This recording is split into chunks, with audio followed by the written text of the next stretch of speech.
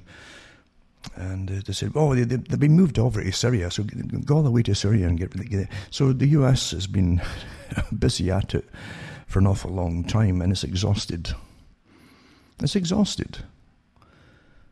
I remember reading articles, but many years ago, on some of the top authors who helped plan a lot of the system that we're living in today. Because think tanks, big think tanks, authorized think tanks run our lives, and they always have done, in our memory, anyway, and our grandparents' memory. That's how bad it is. Really, since the 1800s, I'd say at least, these official think tanks. There are other groups before that too, the concerts they used to call them, now they call them groups. And you'd got the Concert of Europe, there was a kind of idea, a precursor to the League of Nations even. And before that, there's other types as well. And after that, they came up with groups, just groups, and the round table groups, and the groups of 7 and 8, 9, 10, 20, etc. And they also have councils, meeting of councils, and sometimes they give the council just a number for whoever it is they stand for. But we don't elect any of these people. That's what runs our lives, financially, and they draft up laws, basically, and bills for governments to put forward by politicians, or to governments by politicians that are then put into law. That's how the free trade agreements are always done. They're done by private outside groups, like the Council on Foreign Relations that drafts them up, hands it to the governments involved, and tells them to sign it, which they happily do. And that's all on behalf of huge, massive business, But as I say, today we're living through a system where it's to be more efficient. And you can't get efficiency and get things done unless you really, really get rid of this idea of democracy, which you can do in a wartime scenario. It's much easier. You're all going to die with this, or you're going to die with that. You're going to die of something. And unless you comply and go along with us. You see, that's how you do it. And again, there's nothing new in this revelation. It shouldn't be a revelation because, it's only our own stupidity that we tend to decide to forget things. Because you think about Carroll Quigley and many before him. I mean, Carroll Quigley wasn't the originator of many of these different things that came out of his mouth. There were ancient ideas, But it's true, he said you can get more done in 5 years of war on a social change system, right? With different techniques to be employed through war tech, but where folk comply with what you tell them. So you get more done in 5 years of war than 50 years of peace and persuasion and propaganda. And that's what you're going through now, naturally. And you've been going through it. It's no surprise to me. I've mentioned before that the schools were raising and creating a generation of revolutionaries. And it's for now. You can see it now. They hate people. They hate most. They even hate themselves, a lot of them. And all they can think of doing is tearing everything down and blaming everybody else for what they claim, what they've been taught to believe. It's a belief-based thing. That the whole planet is destroyed because of you or folk who existed before you. That's the mantra of Greta. It's all your fault and all shame, blah, blah, blah. But you're looking at really, I hope you understand, you're looking at what you're looking at as the same faces and the same expressions in a generation raised now. This is not protesting. These folk want to tear everything down. There's the same faces you saw and old photographs, and even the early movie reel of revolutionaries in Russia and so on that were going off to slaughter people across the country, the Soviet Union, and they did it with zeal, really believing they were doing it for the good of all.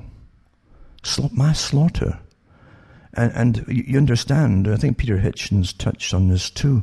He said that because he came out as a revolutionary when he came out of university, like many of his own at the time, a true Trotskyist Marxist, ready to kill. And he says, but what he's noticed with the present crop that are ultra radicalized across the world, remember, at the same time. That's even more so, because they didn't have uniformity across the globe with the Bolsheviks.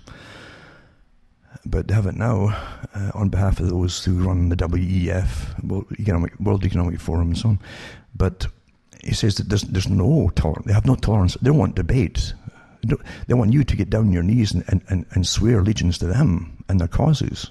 And even then, there's no guarantee they're going to allow you to save you, to spare you. They're radical. This is danger. You're looking at danger here, folks. And it said the folks that he had in the 1960s and early 70s would debate and they'd argue, but these folk don't want to even debate. They want to eradicate you. That's what you're saying. And those at the top that gave them the current, the last, I guess the educational system, and it's with perfect techniques, with behaviorist groups and professionals in psychology doing their courses for them, drafting up the courses and the toolkits for the teachers and so on. They can churn them out like peas in a pod, ultra radicalized to do nasty things when they're all given the right command. I hope you're understanding that. What you're seeing right now. This is not something to take lightly and think it's going to blow over.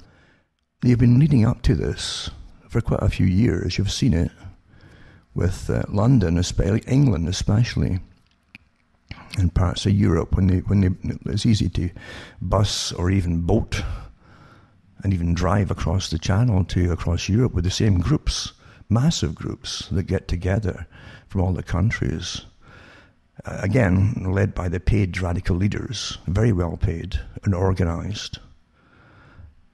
And they'll have meetings for different things, including Extinction Rebellion. That wasn't spontaneous. Who created all that and funded it all? And get some moved from one country to the next for massive demonstrations. And again, all chomping at the bit to get let loose upon the public. Then you put them together with Antifa and other radical Marxist groups, well-funded again, well-trained, well-organized. This is not going to blow. It's not meant to blow over. And it would never have happened unless it was decided upon to happen and even to get created in the first place by those at the top at the World Economic Forum and the World Bank, etc., the ones who really run the world. Margaret Thatcher said it years ago, and it was interesting to me. I knew about the Lord Alfred Milner group. I've given lots of talks on all this history, and also too the philosophers going way back before even Plato came along with his idea of the Republic and special breeding of different classes and professions. Even soldiers would breed with soldiers, men and women, etc., and different classes for special functions, for special jobs. That kind of stuff, but all the way up. And I thought, the Lord Alfred Milner group really ran. They were like a big bureaucracy overseeing what was called the British Empire and adding to it on behalf of people that a lot of folk don't even know their names. The ones who ruled it then in the city of London, the big financiers and so on, who also put their sons off to be governors generals standing in for royalty, with the powers of royalty appointed over India and different places. Quite amazing. And all business came through their hands, and from those countries. Incredibly lucrative for them. Completely sewn up with the banking industry of the time. And they added to it too by causing wars. And Quigley, who was all for their history, and the real version of history, why things happened, including who started the Boer War, and it was them, of course, the group that he belonged to. He was kind of proud of them, how they managed to, by subterfuge, get a war started, blame the Boers for attacking British settlements in South Africa, in order, right, to get British troops mandated over to protect them, and then Britain would take over on their behalf, and the corporations would own all the gold and diamonds that lived in the city of London.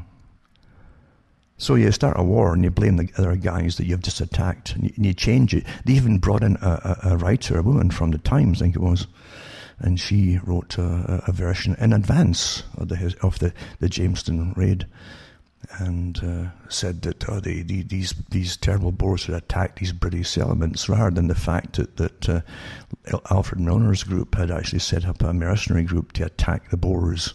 It was the other way around, to get them to respond. Nothing's changed. That same technique's used today, isn't it? So you get Saddam Hussein to retaliate because his oil's getting stolen, and you pay him as a real demon, and then eventually you grab all his land, divvy up the oil for corporations. It just goes on and on, the same techniques.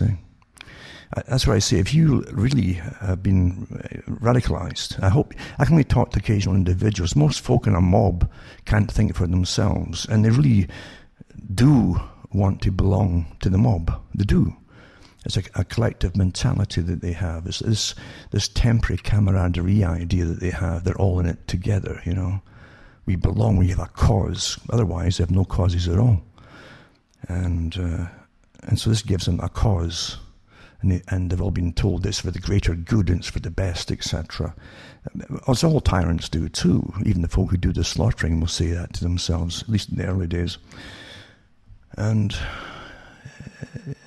as I say, they're chomping at the bit to get going against all the ones that have destroyed their world.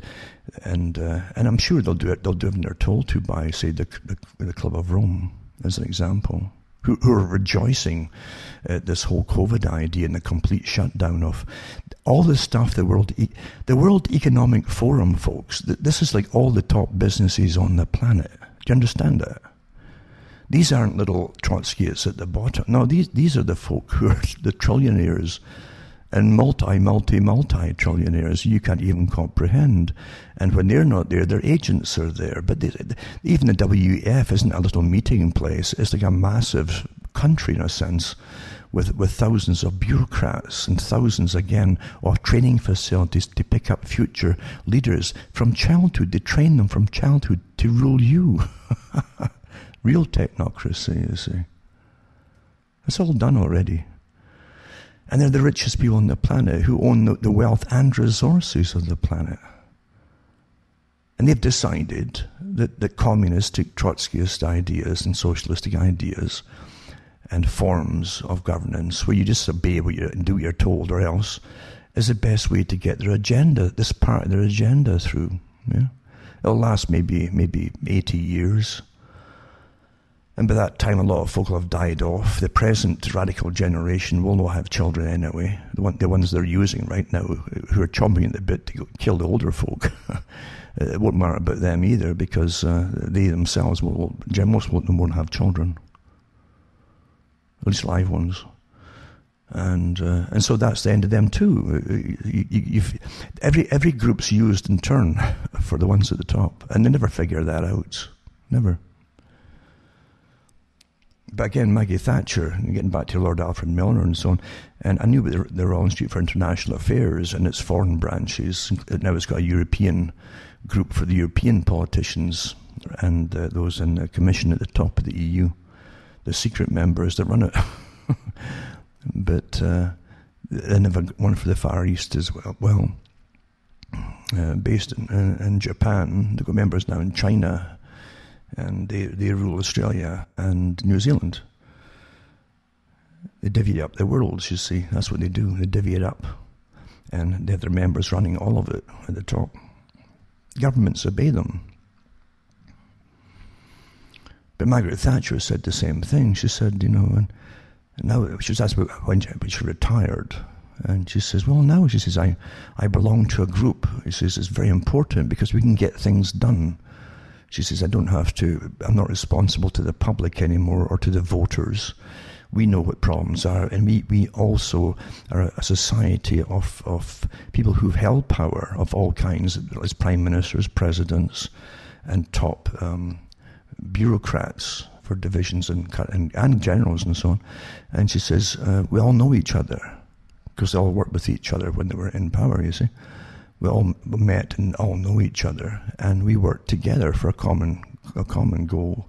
And she said, we can get things done without having to answer to the public, so we can get things done quickly and fast without any objections, because most of the things they get up to don't come to the public table for debate. It's just done. So she was the same, you see. She did the same kind of thing. I knew they had the elders in different groups as well. But yeah, these are the societies that really run how, on behalf of those at the very, very top, how things are really, really done and worked and so on. Very old families at the top. Very, very old families. That generally don't mess up, These aren't the ones in the paper you see where after so many generations, the children become decadent and make mistakes and screw up or have a debauched life or something and hit the media. You don't hear these characters because they're so particular on their breeding and who they breed with and the education that their children are going to have. A completely different education altogether as to reality. And that's how things really are, folks, So as I say, you have to hang on to your sanity as you go through all the other changes. The ones I've talked about before, I've talked to, as I say, way back from many years ago, are all coming into place now, in fact. Because you're living through agendas. Agendas don't have to be sudden. And it might appear that to the public at times, but no, they take years and years to apply. Same with revolutions. It took years to apply. The same with even the Extinction Rebellion. It took years to assemble them, get them trained and radicalized. And the leaders, and that is, the followers doesn't matter. The followers really, as I say, they feel they have no purpose in life unless they're inside a group. And the group teaches them to hate everybody else that's come before them. It's an old communist technique, you see. Communism's awfully well understood by those at the top. And it's awfully good to get their agendas through when it suits them, as I say. And now is the time for that, obviously. Now, before I prattle on any further, again, going to cuttingthroughthematrix.com website, and I want to say off the bat, I just posted another bunch of books and discs, and I'll have one more, and hopefully the final one for a while, to be posted off in the next 2 days. And hopefully that whole pile is gone. That's it. It's been accumulating for a long time in the disc, etc. And I was out of disc for a while too, you see, because where I live, I can't order things in from Amazon.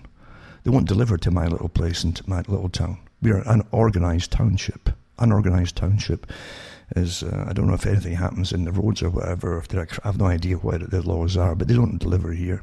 I did have, I think, once or twice years ago, FedEx came once or twice, but even they stopped that.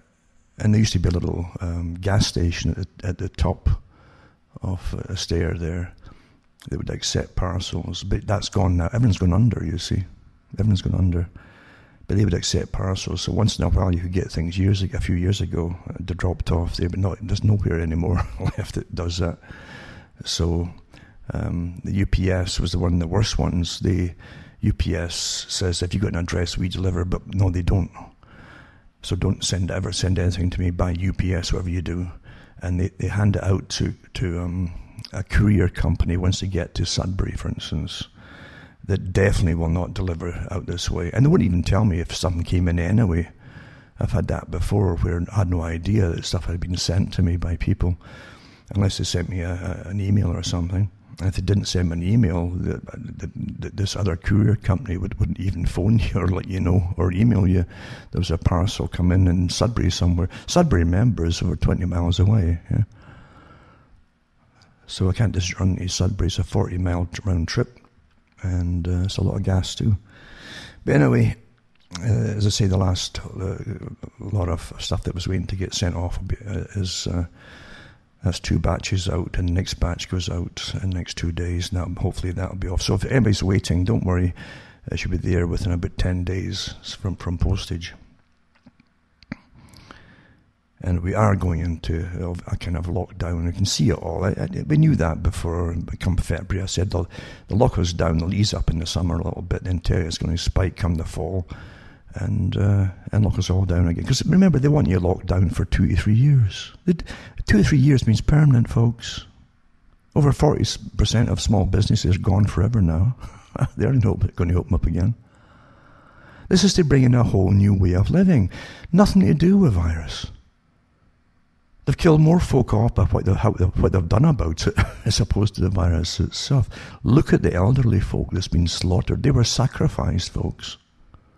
Sacrificed deliberately to get the numbers up. That's what I think. Other folk are saying the same kind of things, but that's really what it seems to be.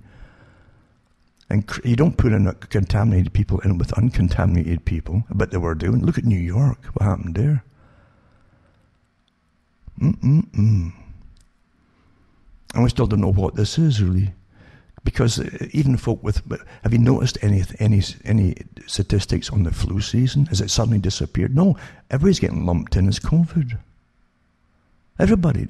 And the ones who are dying off, if they've got any trace of debris of COVID, any debris particles in their nasal passages, when they're tested with the ridiculous swab tests, are pretty well useless, as we know.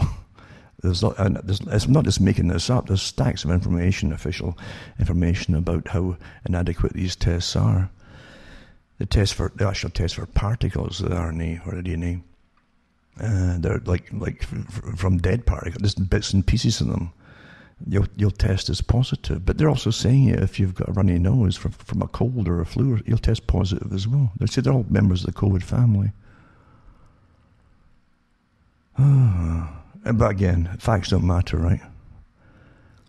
Because this is everything hangs on us complying with this whole thing.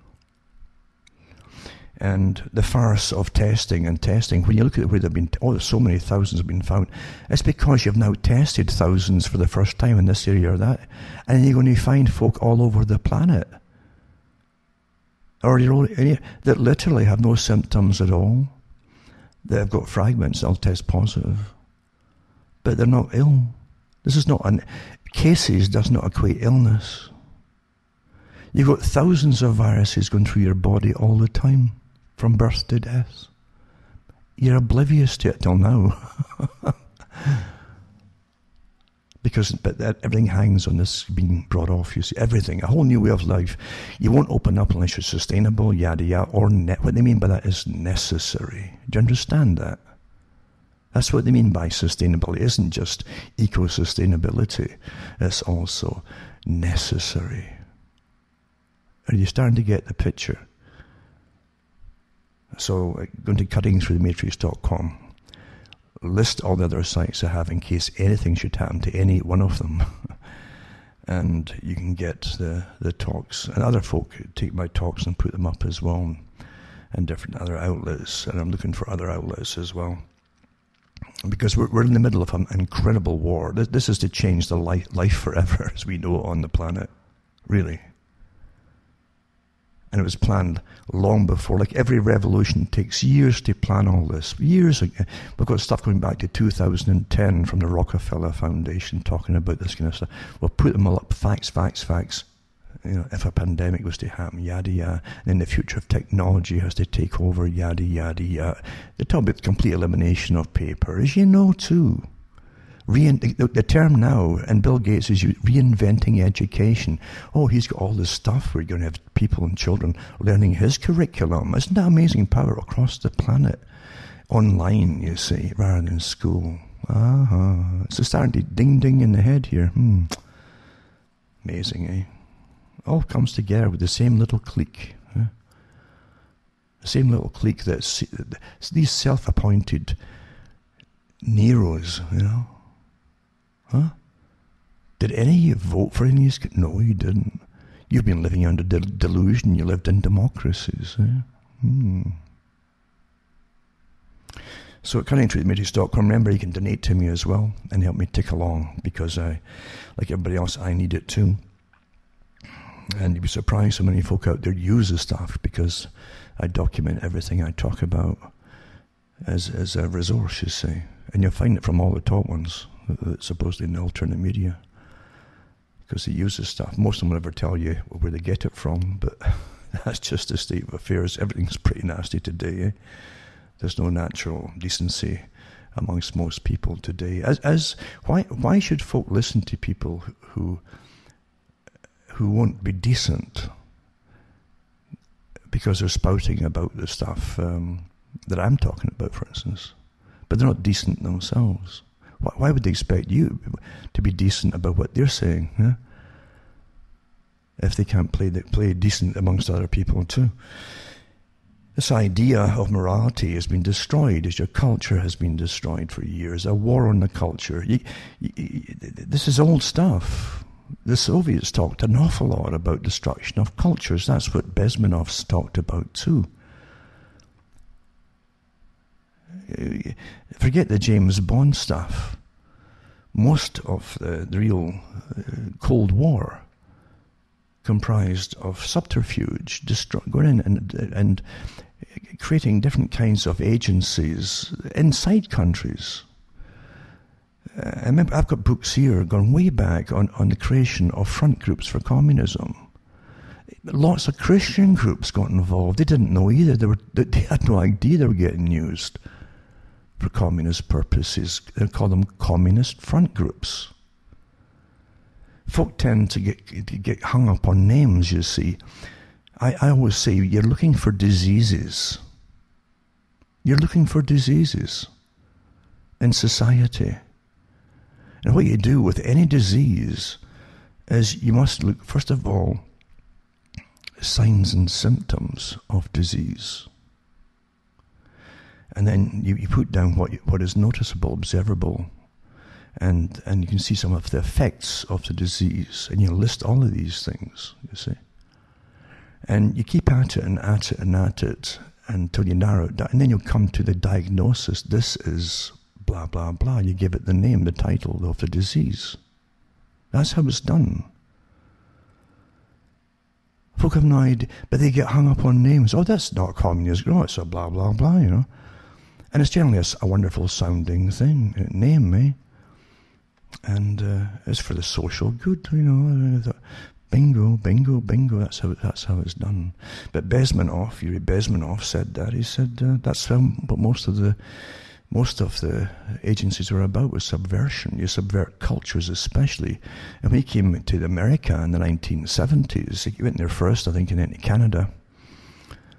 And he said that he couldn't believe it, and the communists, the Soviets, couldn't believe it, how well their program of destroying the culture had worked.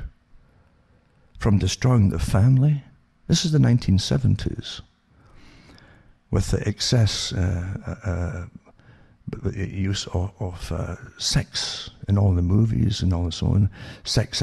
So you must create a society of promiscuity, excessive promiscuity, and which ensures that most folk won't, number one, get married and have children, and number two, won't have children to pass on the culture too. That was part of the Frankfurt School and other ones too, and Wilhelm Reich as well, who was also part of that group, by the way, and a communist. So that's what was done. He said, so yeah, they were overjoyed at how far it had gone to destroy the culture in America. A belief system, doesn't matter what you think of it, a belief system gave you a moral code that you held in common. Commonality of a code of conduct was important. Once you've destroyed that, and it's all relative now, and that term was brought in, right, deliberately by the communists. Every opinion is just as good as any other opinion. It's all relative. So there was no such thing as objective truth left anymore, you see. And before you know it, everything becomes subjective. And so nothing's got any force of any kind to act upon, you see. And so, as I say, Bezmenov said, they had no idea how successful their technique of deculturalization, destroying the culture of an opponent, had been. Incredibly successful. And look at it today. Now you have many groups, the leaders of whom are trained in Marxism and in organizing and radicalizing the followers into really any subversive act and avert violent acts too. and you're not worried about it because you've fallen for. No, it's not. That's not the same thing. It's protest about somebody being. No, that wasn't about somebody being killed. They were sitting waiting in the wings for it to happen. Antifa says that they sit and wait for a spike they can jump on. And jump on it, they do, and they use different groups, even victim groups, to jump on and ride them. Ride them like horses to the bitter end. That's what you're seeing. Then you link that with Extinction Rebellion.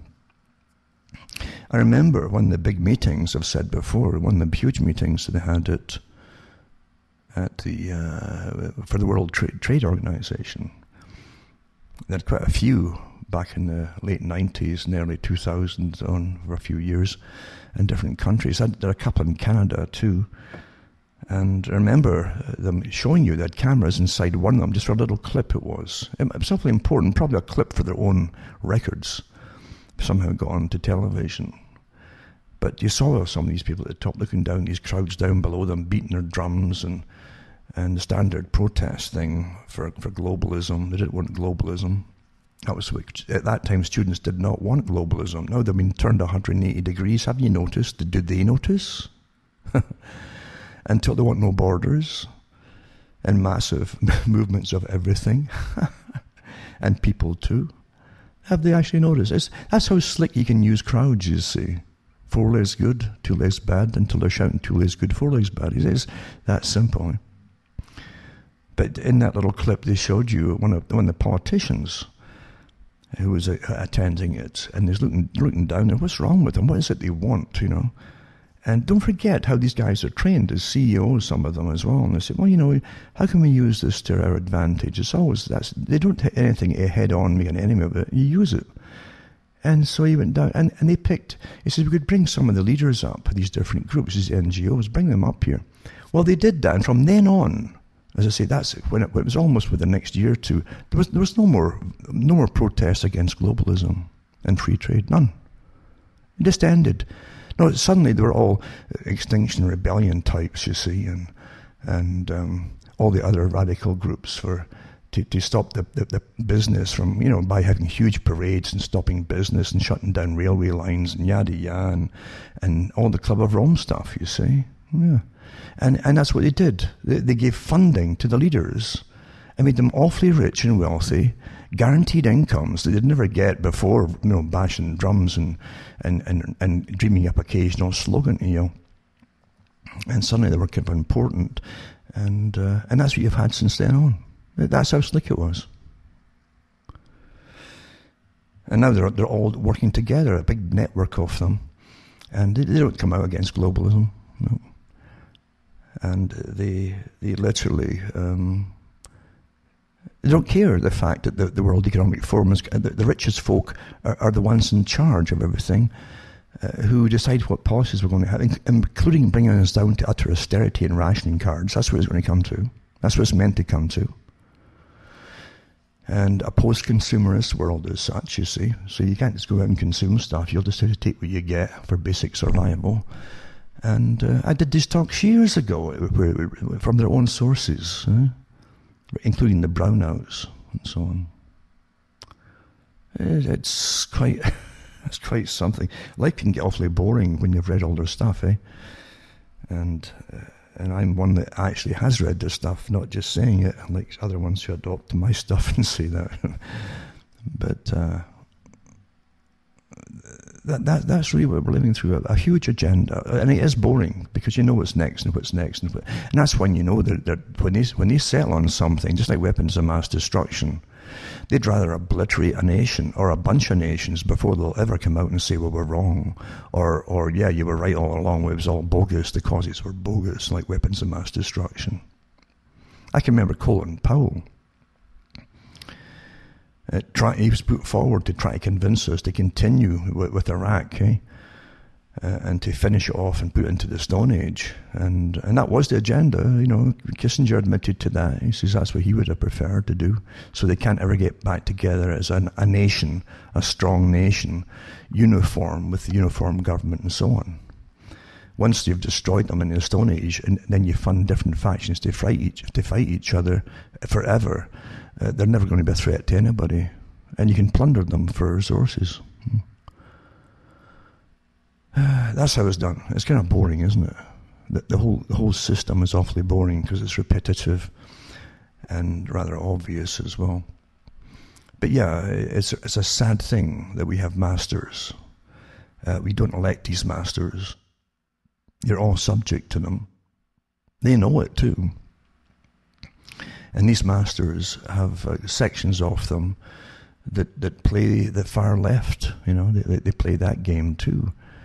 If you understand how the United Nations is set up to work as a world socialist system on behalf of the elite, folks, because don't forget the United Nations was set up from the League of Nations, which was set up by it wasn't just Woodrow Wilson, it was the front man for it. It was the Lord Alfred Milner group that wanted it, and through that they would run the world. Every facet of economics and finance and everything, you know, and trade would eventually go through departments of that. And from the Lord Alfred Milner group, he ended up with the Royal Institute for International Affairs, a private club, the same club. Sounds awfully official, but it's a private club. And out of that membership, they set up the World Bank. They set up the Bank for International Settlements. They set up the IMF. And other departments too. Overseas economic development, etc. The taxpayers would all fund. This is what's that got to do with voting for politicians? Nothing. Nothing at all. Eh? And you go back into the histories of education, awfully important. You must get a uniform education. You keep most of the folk dumb and stupid, like Bertrand Russell said. That's the idea. He talked about Fichte all the time. And Fichte said the same thing. The object of education was to keep the general public dumb. They were given an education. I gave talks on that many years ago too, going into the system, even leading up to John Dewey. But prior to John Dewey, the only reason the folk in Britain were given a basic education was for the industrial era, because they had to have folk who could read little notes left for them and little instructions in the factories and how to operate this and how to write down all what was needed done and so on and follow instructions. And so they were given a basic instruction in English language for very simple stuff too. But they even had meetings in Britain, well, of the intelligentsia, who were worried about this. They said, you know, if they start to get education and they read books, and even in philosophies or ancient history, they might start to connect things together and not be too happy with their lot in life. I mean, this is all documented stuff. And they even said, well, what we can do is make sure that they keep them working for 16 hours a day. They'll be too tired then to do anything afterwards, even if we give them basic education, to read or communicate to each other, to get organized and fight for any kind of rights at all. I'm not kidding you. This is how it happened. They had big meetings about this. They were worried.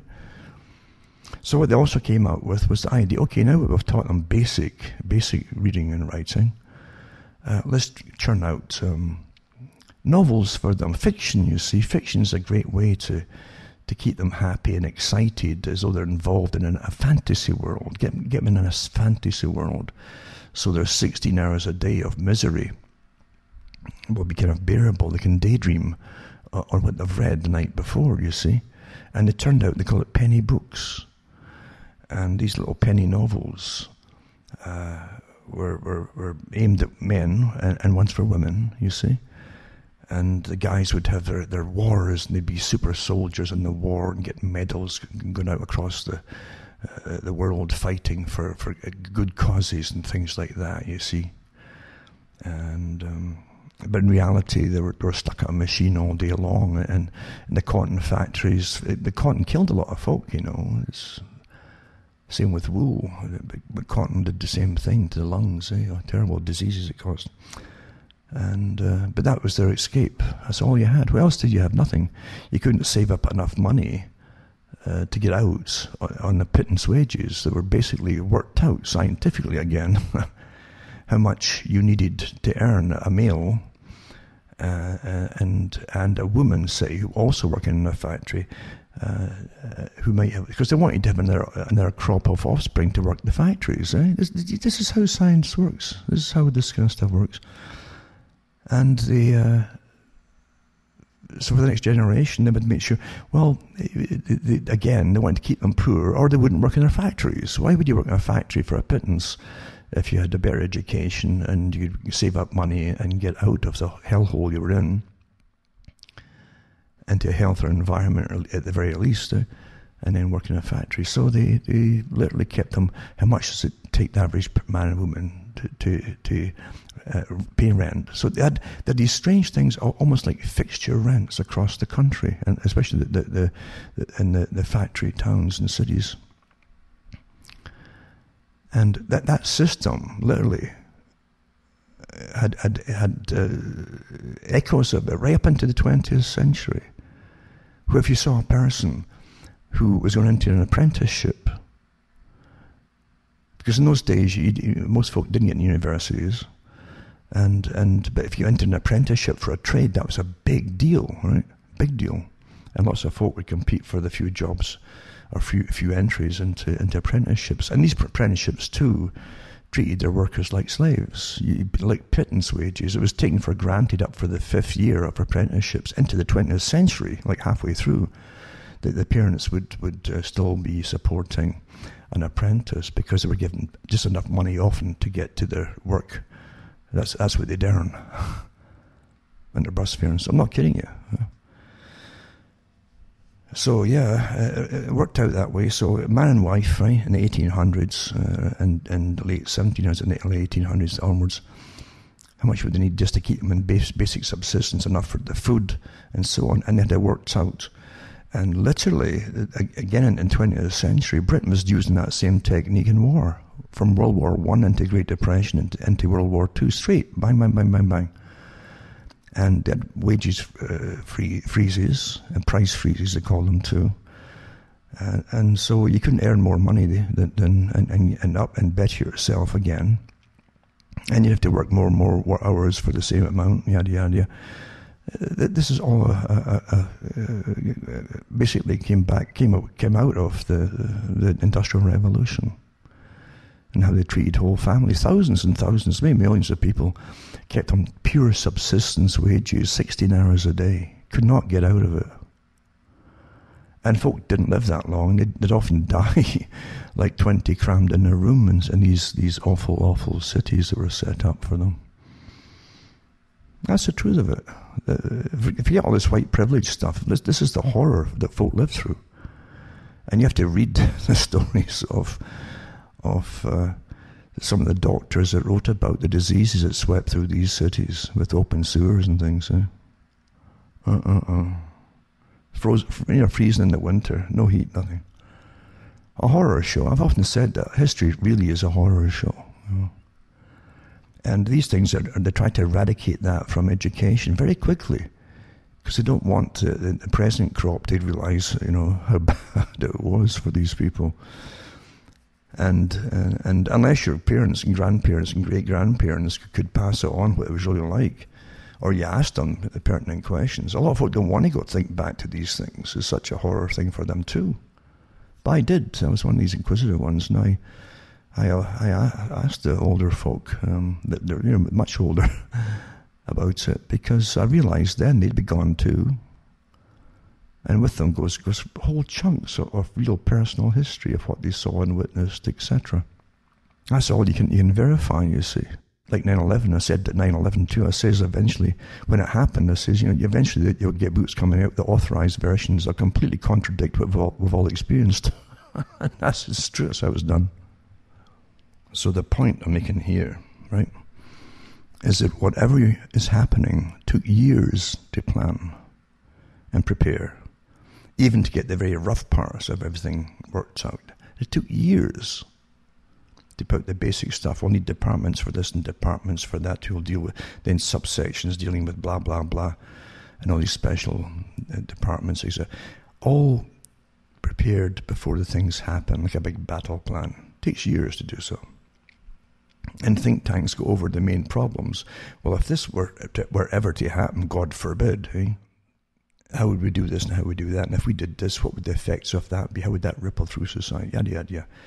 It's all managed this way. And we're managed now by behavioural experts, have been for an awful long time, who really they loathe us. They despise us.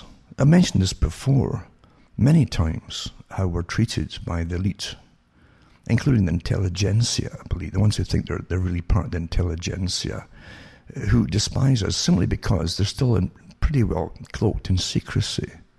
We're special, we're cloaked in secrecy, we manage your minds, and you don't know it. And the more they manage your minds and it works on you, the more they despise you. I'm telling you the truth.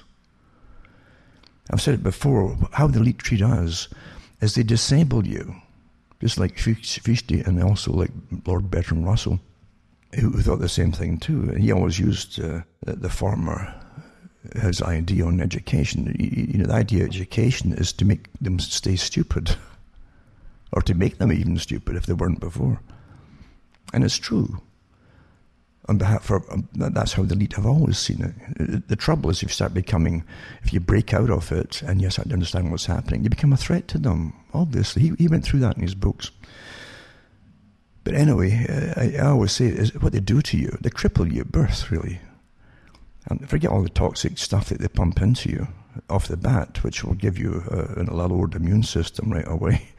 People often say, we've all got allergies now, and we've all got compromised immune systems to some extent or another. That's official stuff from scientific papers to tell you that. We've all got it now. Eh? Well, all us lot. Eh? I don't believe that very, very ultra elite at the top. But anyway, what could have caused it? Well, all you have to do again is to say, it started around the 1960s onwards. What happened then that didn't happen before? Was it the food? Well, it's possible, the chemicals. Was it anything? Well, what else? Big health services doing what to you? Okay. And more, I want you to avoid the name, and more of the what's they've done to you.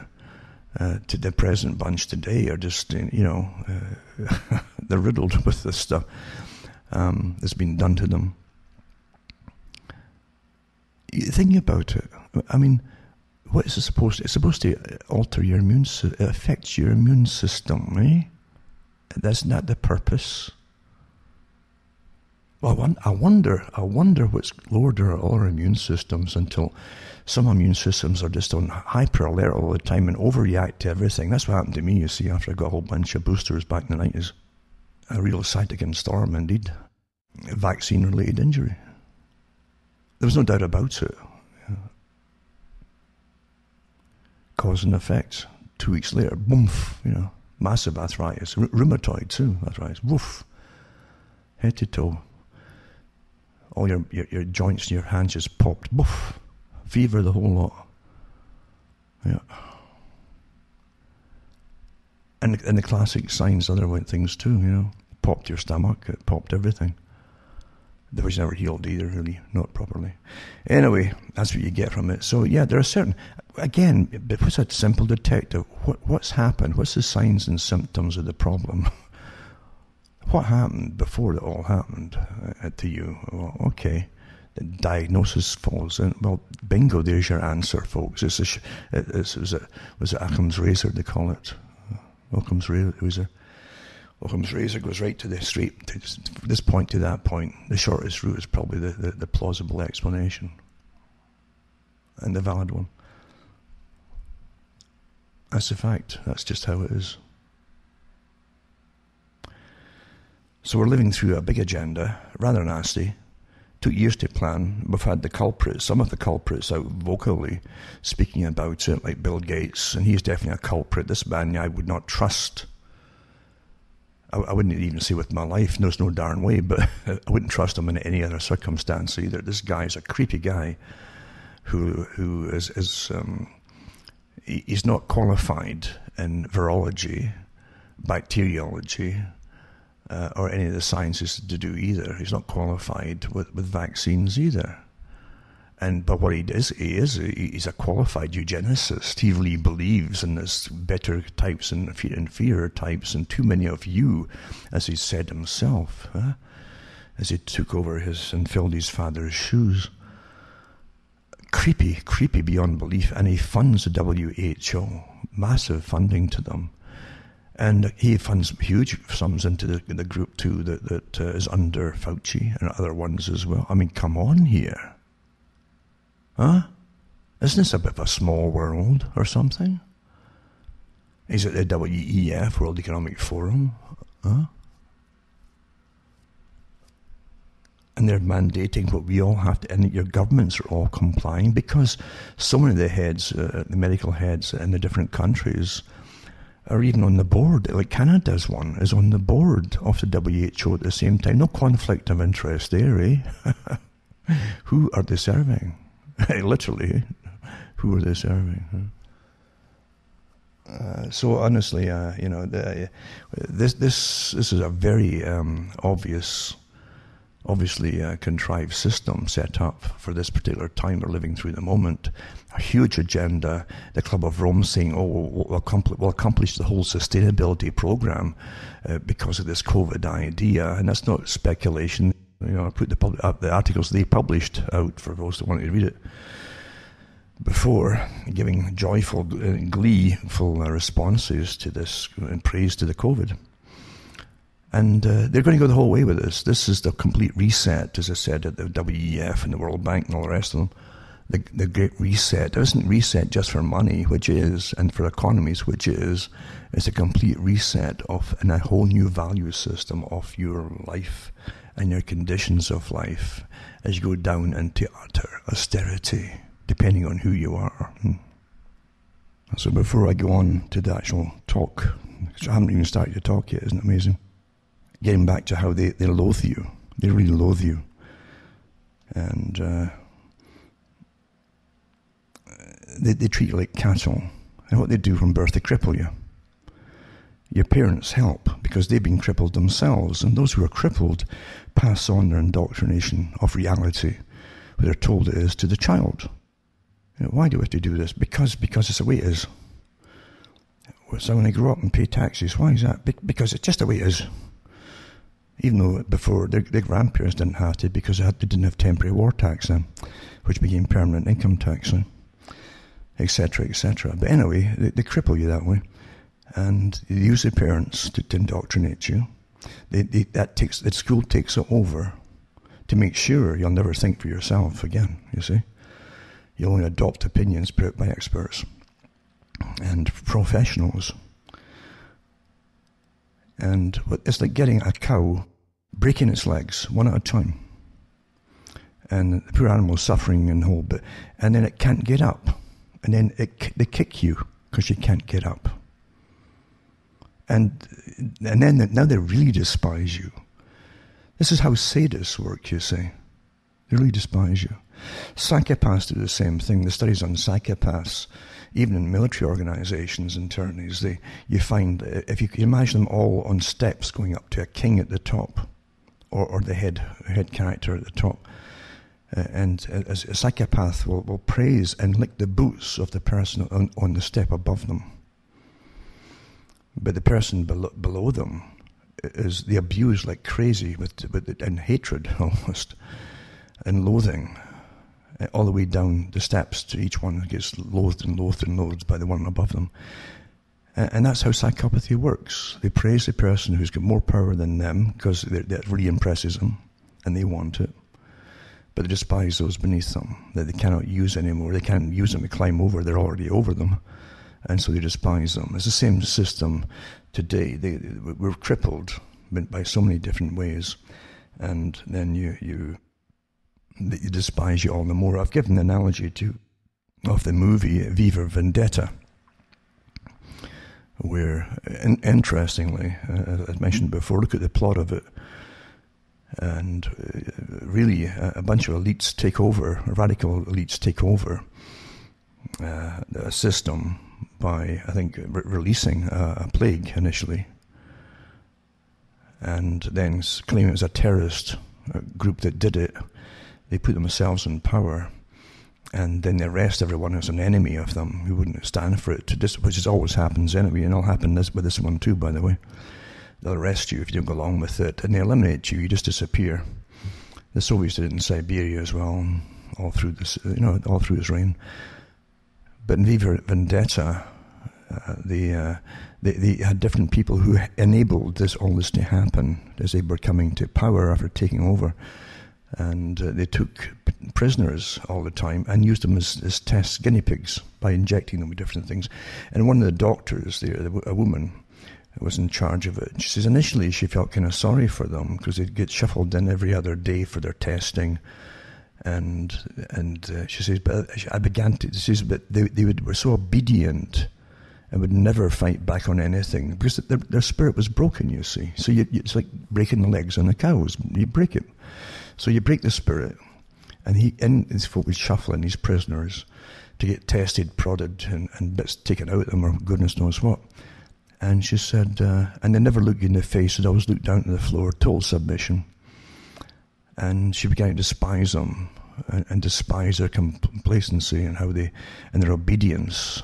She'd hate their slavishness that they showed to obedience, and she had less qualms on using them like guinea pigs. In fact, she hated them.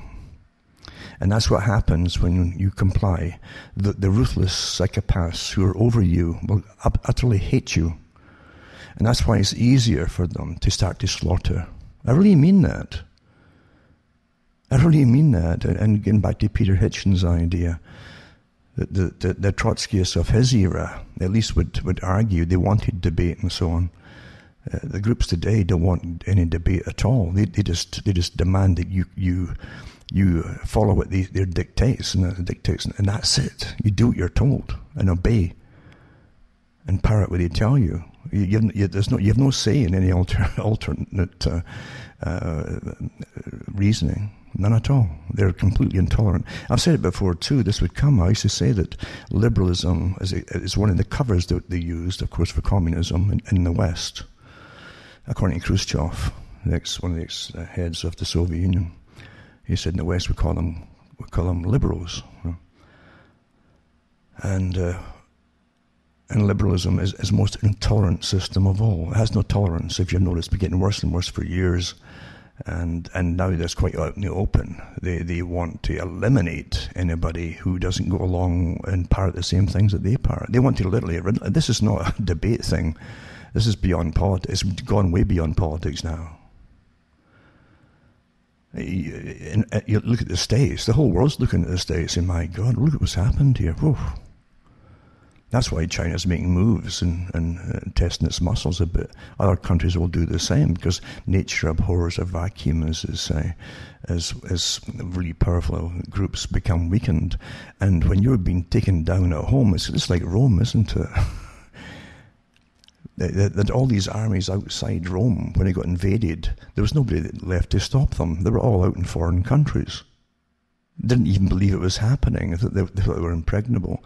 As Alaric and the rest of the swarms of these different groups came one after the other through Rome. They're all watching the States right now, and everything is so beyond. Even the statements from scientists to do with this COVID are utterly steeped in politics. Nothing to do with reality and facts. It's all politics. Amazing, isn't it? And you're living through, and you're watching this. And don't forget, too, that the US did take over as the policeman of the world. As this is the term they like to use, even though it's not. It's the plunderer of the world on behalf of the elite. Same as Britain was, too. The people in Britain had a worse time of it because they got nothing out of it, really. They just supplied the poor folk to fill uniforms that were easily disposable across the planet for the elite to reap in the harvest, of course, of cash. So it's amazing times we're living through. Again, big agenda, well documented, and you're watching all the classical sides all drawn up with indoctrinated groups that are all willing to eliminate borders and a whole generation raised for this purpose through schooling. Through children's books. The political correct inserts were put into children's books for children at the age of 5 onwards, or even 4, to be read at the bedside by their parents. And it's all worked. Then school took over, utterly radicalized them to hate the older group. Remember, too, the battle cry during the 1960s with the communists in New York at the time. Some of whom are still alive today. and who pretend that they're now, maybe some of them even pretend they're Republican. They said, don't trust anybody over the age of 30. That was a mantra, a slogan. Well, now it's even younger, eh? And they've done it across the world uniformly, Uniformly. Same school teachers, toolboxes trained across the world. That's what UNESCO was for, remember? That's what it was set up for, creating a universal culture through universal education, which is really just social engineering indoctrination, you see. Very successful. And to me, as a person who stands outside things and looks at it, it's interesting to see how they've done it all, you know. And there's no point getting all emotional about it, because most folk now cannot reason. They're so emotional. It works awfully well, including the ones who might be set loose in the public to do really more drastic things. What you got at the moment is a warning what's coming. And eventually it'll get a lot more worse than this as they set them loose on the public. And it's quite fascinating, though, to live through it and actually see it happening, and to watch the things that you read about in books, the chanting mobs, utterly radicalized, who can't really verbalize anything beyond the slogans that they're chanting, except that they hate you. If you ask them why they hate you, they can get into trouble trying to figure out why. It's just because you're there, really, you know. They'll hate you. And that's a very dangerous situation. And it's all been fostered by the authorities, by your own tax money, training them through education, etc. And of course the social media, that they're all getting the same stuff from internet and different sites, etc. It's quite amazing. It is amazing, isn't it, to watch it happening. But never forget that the talks I've given for years about this to do with the mind itself, and the articles I'd read on the air about those who manage our minds from birth onwards, and giving you, and how they even bring you to opinions which you will think that they're your own. You'll all get to the same. If you all watch certain programs at the same time that are really touted, that you almost must see, you must go and watch this, you'll all come away with the same ideas, you see. Doesn't matter if it's false, it doesn't make any difference. To you it's all real. It's quite something, you know. And if you've been brought up, if you have raised a generation, if you've raised them to be beyond radical, this isn't just radical. These folk are literally chomping at the bit to get unleashed upon the public for a massive purge. That's what it is, and you know that. You all know that. And they're ready for it. They're pretty well ready for it. There's going to be no arguing with them, or debating, or talking to them when they get unleashed. You're an enemy. You're not just an enemy. You're a thing, an enemy and a thing, not a person, that will have to be disposed of. And whenever you give any particular group amongst humanity special status, and give them a free hand to go at it, well, you would understand, now your governments are an enemy of the people. Your governments permit this. They themselves are an enemy of the people. They're complicit in the horror that they're bringing on. Don't forget that. There's never been a time where this has been pretty well advocated by your own governments, all of what's happening today. There hasn't been. Even last year and the year before, when you had the Extinction Rebellion going through London week after week, you know, stopping traffic, businesses, big trucks, stopping trains, disrupting everyone's lives, and being allowed to get away with it. Day after day after day for weeks and weeks. And businesses getting hit with it, etc. Well, what gave them special status over everybody else? Somebody authorized it. You're starting to get there's a penny dropping here. It's because whatever you thought your government was is nothing to what you actually thought it was. Nothing. It's completely different. And the system of civil service has always been the system of power. That's where you put them in. They're there for life, regardless of the party that's around them. and they're all trained towards their lifelong goals to accomplish for their masters, not the politicians, but the real masters. You know that. That's how it really works. So let's look at this, for instance. I mentioned this article before. It's so important because it gives you a little clue down through time, you see. From 2013, this one is. And it says, ecologists urge government to move beyond existent levels of public permission. Okay? It says governments can and even should move beyond existing levels of public permission in order to shift norms. That's normals, right? Norms, allowing public sentiment to later catch up with the regulation. So this is from 2013. Huh? This came out eventually in an edition of Bioscience. Right? But what's awfully important is that, listen to the wording again, right? You got to think, start using that loaf you got there, your head, your brain. And it says, governments can and even should move beyond existent levels of public permission in order to shift norms, allowing public sentiment, okay, to later catch up with the regulation. So it's to do with laws and rules they're going to put out, you see. Now, you would need certain things to happen and to give it an excuse to put the rules out. It doesn't have to be a real event. It's a made-up one that could appear real. That's an example. Because you've got to give an idea to the public so that they will go, oh, well, we better go along with that, you see. And so there's no debate about it at all. And so in a peer-reviewed paper put out by the American Institute of Biological Sciences, titled Social Norms and Global Environmental Challenges, it says a group of scientists call on government and scientists to start with the planned social engineering of norms and values in regards to the environmental policies. Now remember, up until now, the whole idea was to use the climate idea as an emergency to take your rights away, bring you into a post-consumerist society, and to a rationed society. When you live the way they're going to tell you to live, in a reduced standard of living for most folk, not for the ones at the top naturally, but for all the rest of you.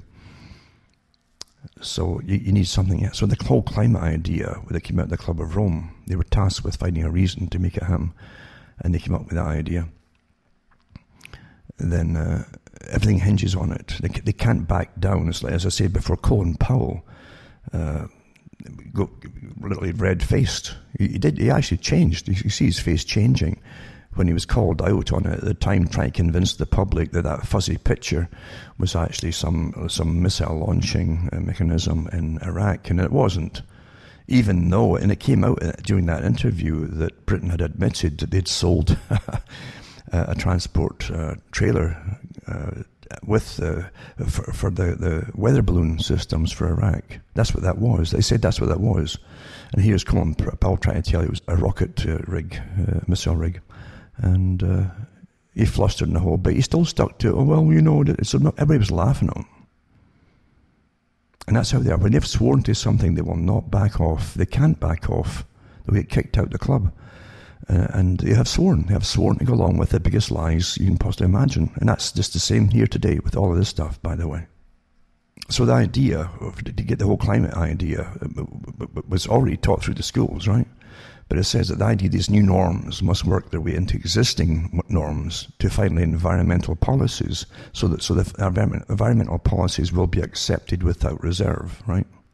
You're all going to die. Oh, you're going to fry. No, you're going to freeze. Oh, you're going to fry. You're going to freeze. You're going to drown. It depends what the weather's going to be.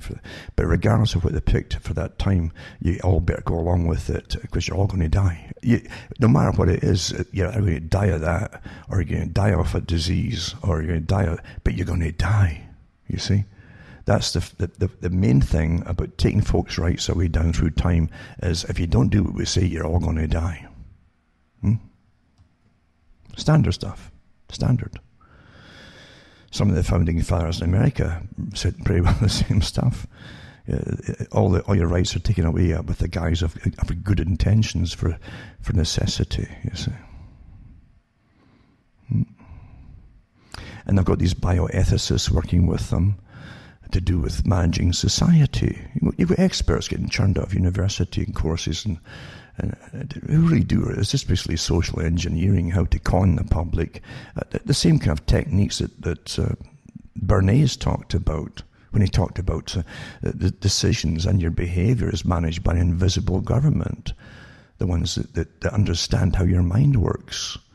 And they can convince you to go and buy things and do things and behave in certain ways without you even realising that you're not making your own decisions eventually. It's being put into your mind. Great stuff, mate. Banks and banks of these characters. I mentioned it before too, with a group that worked with the SAGE group for COVID, and I put the articles out from them, where they actually gave advice to all the newspapers to comply and go along with this, right down to terrorising the public, to jacking up, intensifying fear, to make folk comply. Now again, are we all adults here? When you do something, if they just said as children, we're going to terrorise the children, wouldn't you well, I don't know in this day and age, I don't think folk care anymore. To be honest, I think we're so far gone, but if they were to terrify the children, I think there'd be some complaints about it, and just for from a memory of decency towards children, right, that we used to have, right, when we cared, we'd have to do something even for the memory's sake of decency, as opposed to reality. Regardless, we say, but here it's not. It's to all the adults as well. Who's standing up and rioting on the streets about that? Nobody. They don't give a damn about the people who've been dying in old folks' homes or anything with this. Neither do they give a damn when they're out there screaming about this in the whole bit on streets about spreading any virus, even if they think. And they're wearing masks, some of them, and some of them aren't wearing masks, but they're shoulder to shoulder. They don't care.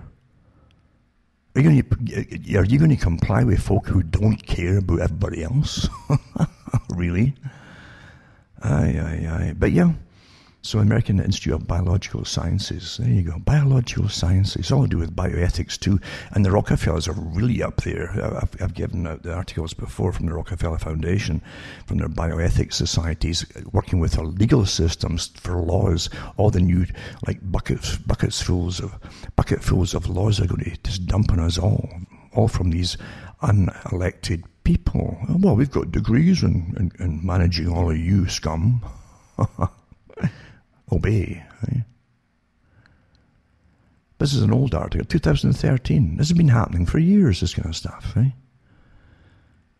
So to get their agenda through on behalf of the usual group, the WEF, the same bunch at the top. As I say, look at the World Economic Forum. There used to be, why were all the top energy companies and oil companies the first ones to jump on board with sustainability? There you go. Yep. The WEF, Now, here's the thing about COVID. I mean, Canada, unfortunately, is, or used to be a few steps ahead of most countries. And we can call it socialism if you want. Again, don't get hung up on names. Signs and symptoms tell you all you need to know. I noticed Bob Rae, by the way, he was an ex-premier of Ontario years ago, who had quite the going away expose in the papers, and proud to tell you more about himself than ever before. But again, left a massive debt in Ontario, but that's what they always do, and changed a lot of things as well.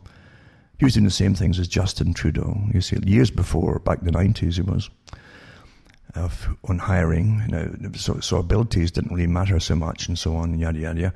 And he went quiet for a while. I think he was a teacher at some university, probably was put on the board and he'd get a full-time salary for maybe showing up once in a while.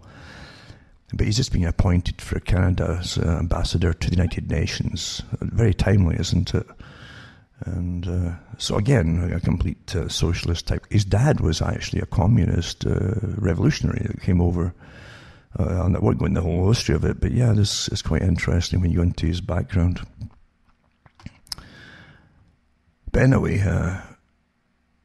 So Canada really is such a socialistic, almost communistic country, and it's well on the way to total. It's beyond total socialism. Actually, they don't question much. People in Canada don't question the system much at all. Anyway, it says, COVID deaths in Canada, a questionable statistic before Canadians surrender any more of their freedoms to COVID-19 propaganda. Can we stop and ask some critical questions? And this goes on about COVID being unquestionably much worse than a bad flu season, says Dr. Alison McGeer, infection disease specialist, Toronto's Mount Sinai Hospital. It's a long article, actually, and it's kind of, I call it scattered in the way sometimes the way things are put across. But it says McGeer cites government statistics as of June 17 showing COVID mortality rate of 22 deaths per 100,000 Canadians. And again, all these deaths are so meaningless when they're taking all kinds of deaths with presumed. And even the FA positive tests they're doing, especially the swabs. In other words, you'd be dying of any kind of disease, but they find a trace of that in you at the same time, even though it's not killing you, that something else is killing you, you're put down as COVID. We all know this scam. It's just, it's never been done in history like this. This is astonishing. I live through it. With all the verification from so many studies. Again, facts don't matter. Anyway, it says the comparison, the death rate from influenza in Canada on an annual basis is usually between 9 and 13 deaths per 100,000 people. Does this one statistic really make COVID unquestionably worse than the flu? So that's the point of this person's article. What they're telling you as opposed to what it really means. And they go on to graphs, charts, and slice up the data in so many ways. By cases in province, date of onset, number of deaths, male, female, old versus young, etc. But they don't talk about the infection to fatality rate. That's the percent of people who acquire COVID-19 and end up having that inevitable out-of-body experience we call death. So in other words, cases are totally different from infected people, like disease-infected people. If they have no signs and symptoms of a disease, they're not diseased. They're not ill. And we whenever you get herd immunity, you get it by the same. I mentioned before, most folk had polio virus going through their systems in the 1950s when supposedly was going out at the time, and didn't know they'd had it. They didn't know. What they did find are certain categories of people, again, even people who got injured with like I knew a guy who knocked his knee when he was in national service on an assault course. He hurt his knee, and somehow the virus was able to set in and cause problems, permanent problems with him. It's very similar to a lot of viruses. You don't know that they've gone through you, and folk have always ended up getting herd immunity. Or none of us would be alive today, folks. Long before this COVID-19 came along, right? Do you understand that? It's like normal stuff. And some years you'll get a cold, and everybody around you hasn't got it that you know of, and sometimes they'll all have it, and you're fine. That's just the way it is. But one way or another, it's gone through you, even when you were fine. That particular strain, whatever it is, and you're somehow resistant to it already that year. But anyway, all the graphs and charts, as I say, don't give you anything to do with fatality. And the more you test, the more you find folk have got, as I say, positive. The tests are so nonsensical. They're nonsensical. These swab tests, they're not. A lot of these tests are not even meant for diagnostic purposes. Really. It's far easier for bacterial purposes. You can test bacteria and you can grow them again in a dish, of course, and you'll see it. You can test this is definitely so and so bacterium. But when it comes to viruses, especially COVID group, it's a massive group of variations of things. It says the World Health Organization had estimated that COVID-19's official death rate would hover around 3.4%. The statistic has been used to justify the loss of 3 million jobs in Canada and libraries being turned into food banks.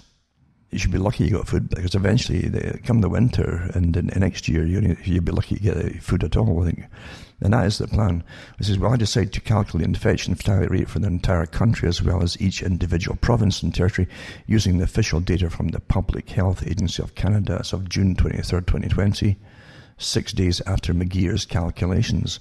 As you can see, we arrive at a 0.56% rate of death for those infected with COVID and 0.56% and 6 times less than the WHO's estimate of 3.4%.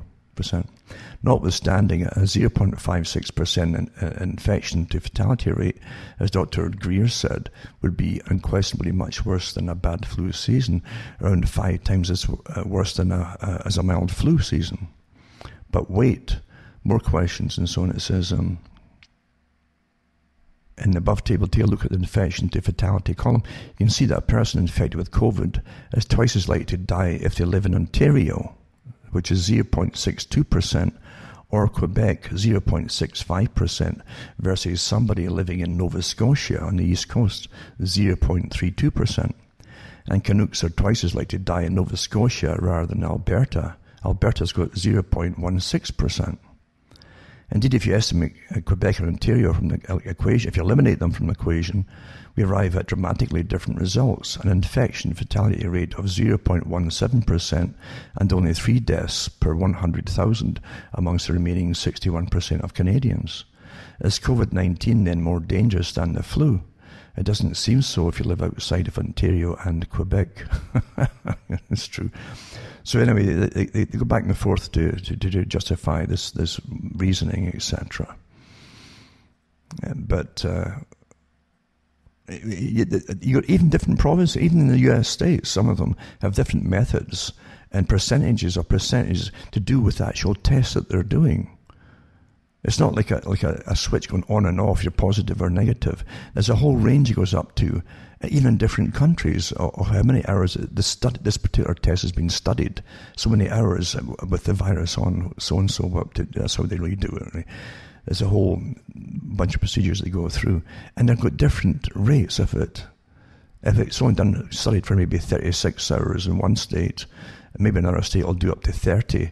Well, you'd be negative if the ones that does it in 30. The ones that does it in 36 hours test will be actually over. It's so bogus, it's unbelievable. And again, the Koch's postulates, which you've got to go through to even confirm this is a particular unique virus, hasn't even been done. This is the most miraculous thing that's ever been. It hasn't been done, folks.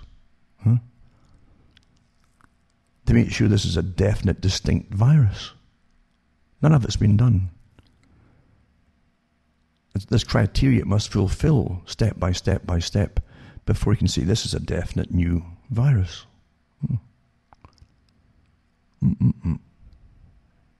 And again, with everybody getting put down is dying from it anyway. Remember in Britain, don't forget what they said in Britain with Hancock, the guy who's put in charge of the health for Britain, the National Health Service. He's a politician, of course, but don't forget what he said during a talk, and I put that up too. It was on a YouTube, where he says, people have forgotten, like folk are dying all the time, every day, every week, every month, every year. People die every day. Otherwise, we'd have too many folk, obviously. And the folk die every day and they're replaced by new babies and yada yada. That's births and deaths. That's why the stats are always in births and deaths. But we forget that.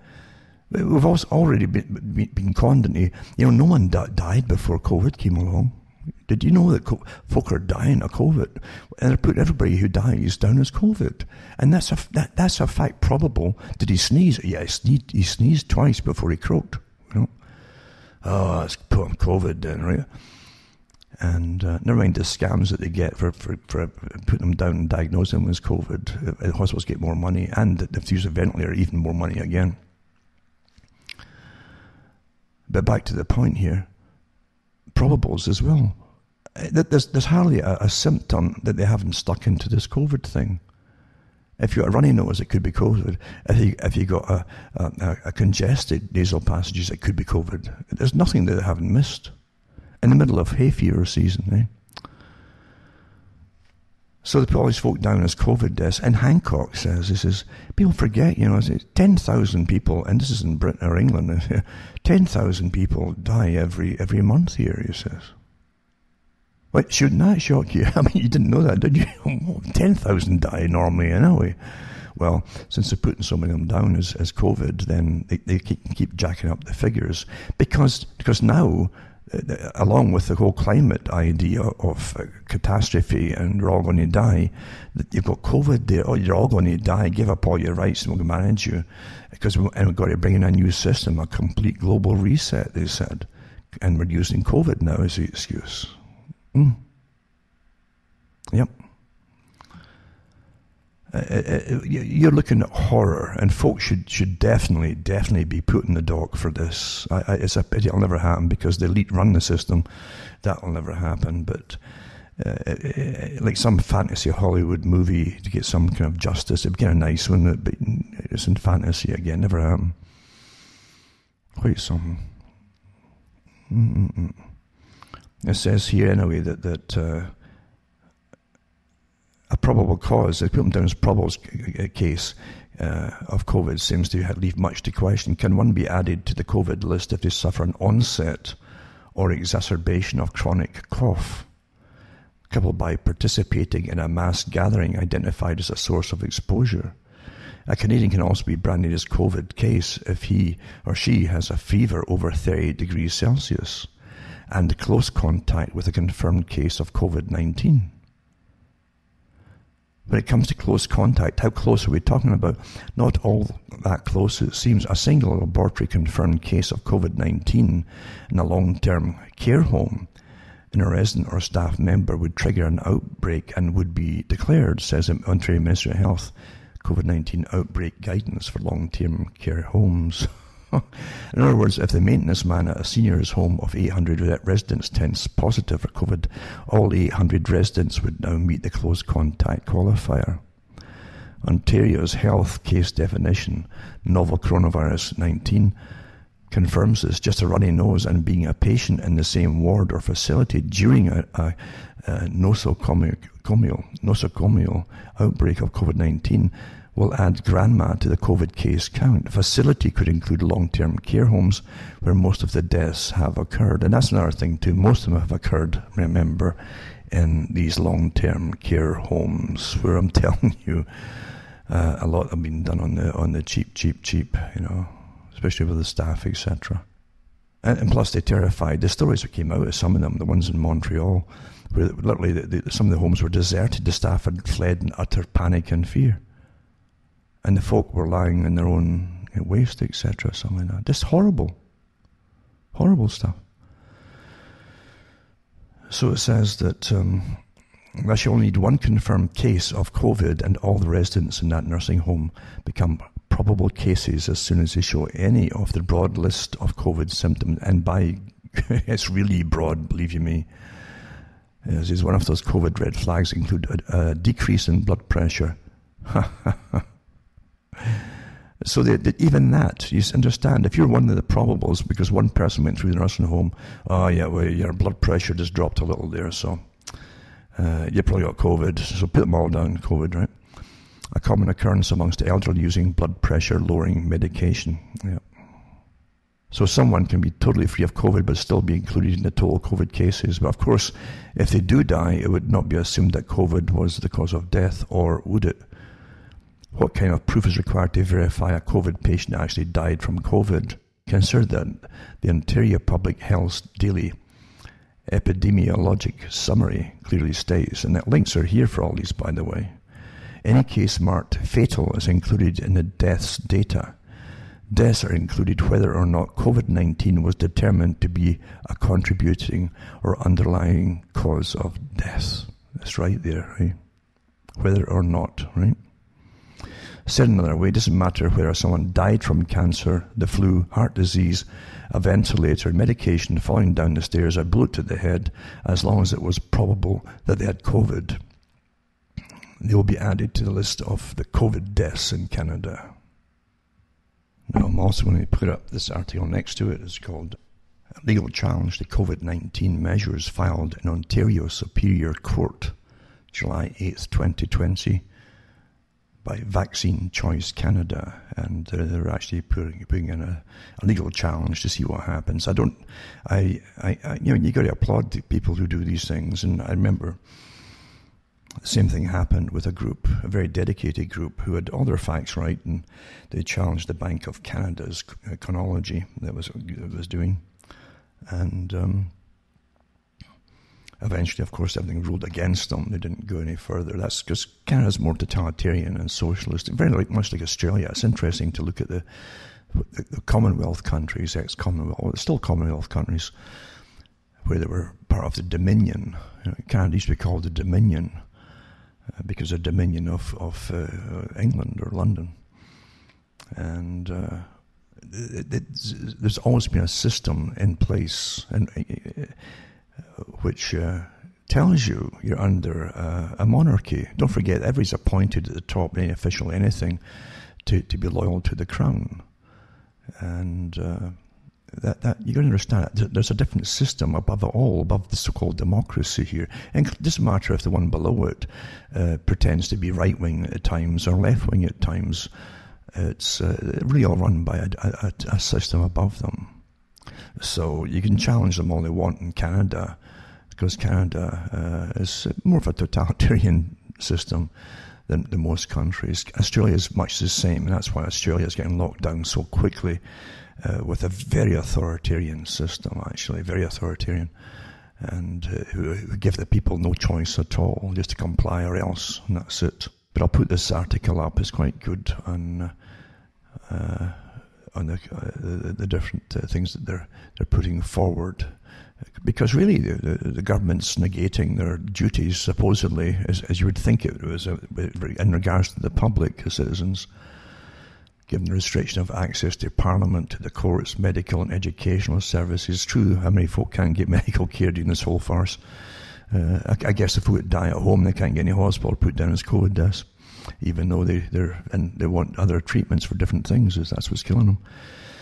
The destruction of local economies, absolutely, and livelihoods, and the requirement of to physically distance, and that which a whole idea dreamed up by a schoolgirl and her daddy who worked for the military-industrial complex, by a computer model, nothing to do with reality. And along with the forced use of non-medical masking, or extraordinary measures that have never before been imposed on the citizen, even though the micron size of this virus supposedly is smaller than the particles they can get through an N95 masks, but facts don't matter again, eh? It's to make you literally obedience. The mask itself is compliance. That's its symbol. Comply.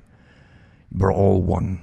We're all one. You see, that's the first thing for war-type scenarios. Get the public all to act as one and to obey as one, and get the mob to turn on anybody who's individual and says, I'm not carrying this gas mask. That's World War II. I don't need a gas mask. What for? No one's getting gassed, and no one was gassed. That didn't matter. The rest of them would turn on you. You better get that gas mask. We all have to do it. And that's the mob, eh? Always used. It's very much like the movie Gangs in New York, where I think the mayor of New York at the time said we can always hire half the citizens to kill the other half if we need to. That's quite plain about it. That was quite good, that little one-liner there. And it's true. Of course you can. Folks never realise they're getting played off. Even your emotions, especially when you get emotions, you're angry. Someone's using you. Someone else is using you. You're being programmed. You got to say by whom and for what purpose? Who's benefiting from this? Who's suffering because of it? But unfortunately, once folk have gone that far through emotions, they cannot think at all. And I'll put these articles up. Another one too, COVID-19 PCR test. This is awfully good. I mean, it's true. Again, it says facts, but facts don't matter. It says PCR tests are scientifically meaningless, though the whole world relies on RT-PCR to diagnose SARS-CoV-2 infection. The science is clear. They are not fit for the purpose. The inventor says it's not a diagnostic tool. I'll repeat that for the hard of thinking. The inventor says it's not a diagnostic tool for diagnosing disease. It's a tool to be used solely in a laboratory for other purposes. But it says lockdown and hygienic measures around the world are based on numbers of cases and mortality rates created by the so-called SARS-CoV-2 RT-PCR tests used to identify positive, quotation marks, patients, whereby positive is usually equated with infected, you see. But looking close at the facts, the conclusion is that these PCR tests are meaningless as a diagnostic tool to determine an alleged infection by a supposed new virus called SARS-CoV-2. And it says unfounded test mantra. And the message was spread through the headlines around the world, for instance, by Reuters and BBC. Test, right? It's true, that's all you've heard, test. So on the 3rd of May, the moderator of the Hot Journal, one of the most important news magazines on German television, was passing the mantra of the corona dogma onto his audience with astonishing words. Test. That is the credo at the moment, and it's the only way to really understand how much the coronavirus is spreading. This indicates that the belief in the validity of the PCR test is so strong that it equals a religion that tolerates virtually no contradiction. But it's well known that religions are about faith and not about scientific facts. And as Walter Lippmann, the 2-time Pulitzer Prize winner and perhaps the most influential journalist of the 20th century, said, "Where all think alike, no one thinks very much." So to start, it's very remarkable that Kary Mullis himself, or Kary Mullis, the inventor of the polymerase chain reaction technology, this is what they call a PCR test, right? Did not think alike. His invention got him the Nobel Prize in Chemistry in 1993. Unfortunately, Mullis passed away last year at the age of 74, but there's no doubt that the biochemists regarded the PCR as inappropriate to detect a viral infection. The reason is that the intended use of the PCR was, and still is, to apply it as a manufacturing technique, being able to replicate DNA sequence millions and billions of times. And that's what its function is, right? To replicate DNA sequences millions and billions of times, and not as a diagnostic tool to detect viruses. How declaring virus pandemics based on PCR tests can end in disaster was described by Gina Kolata in her 2007 New York Times article called "Faith in Quick Tests Leads to Epidemic That Wasn't." That was in 2007. And lack of a valid gold standard. It says, moreover, it's worth mentioning that the PCR test used to identify so-called COVID-19 patients presumably infected by what is called SARS-CoV-2 do not have a valid gold standard to compare them with. It's not a simple, straightforward switch on and off, positive, negative. It's a fundamental point. Tests need to be evaluated to determine their preciseness. Strictly speaking, their sensitivity and specificity by comparison with a gold standard, meaning the most accurate method available. As an example, for a pregnancy test, the gold standard would be the pregnancy itself. yeah, definitely. But as an Australian infectious disease specialist, Sanjaya Sanayake said, for example, stated in an ABC TV interview in an answer to the question, how accurate is the COVID-19 testing? If we had a new test for picking up the bacterium golden staph in blood, we've already got blood cultures, that's our gold standard, and we've been using for decades, and we could match this new test against that. But for COVID-19, we don't have a gold standard test. Jessica C. Watson from Bristol University confirms this in her paper interpreting a COVID-19 test result published recently in the British Medical Journal. She writes that there's a lack of such a clear-cut gold standard for COVID-19 testing. But instead of classifying the test as unsuitable for SARS-CoV-2 detection and COVID-19 diagnosis, or instead of pointing out that only a virus proven through isolation and purification can be a solid gold standard, Watson claims in all seriousness that, pragmatically, COVID-19 diagnosis itself, remarkably including PCR testing itself, may be the best available gold standard, but this is not scientifically sound. Apart from the fact that it's downright absurd to take the PCR test itself as part of the gold standard to evaluate PCR tests. There are no distinctive specific symptoms for COVID-19, as even people such as Thomas Loscher, former head of the Department of Infectious Tropical Medicine at the University of Munich and member of the Federal Association of German Internists, conceded to us. It says, and if there are no distinctive specific symptoms for COVID-19 for diagnosis, contrary to Watson's statement, it cannot be suitable for serving as a valid gold standards. It very much depends who's studying it. It's just what the conclusion they're going to have if it's positive or not. That's really what it is. It says there's no proof for the RNA being of viral origin, right? Now the question is, what is required first for the virus isolation and proof? We need to know where the RNA for which the PCR tests are calibrated comes from.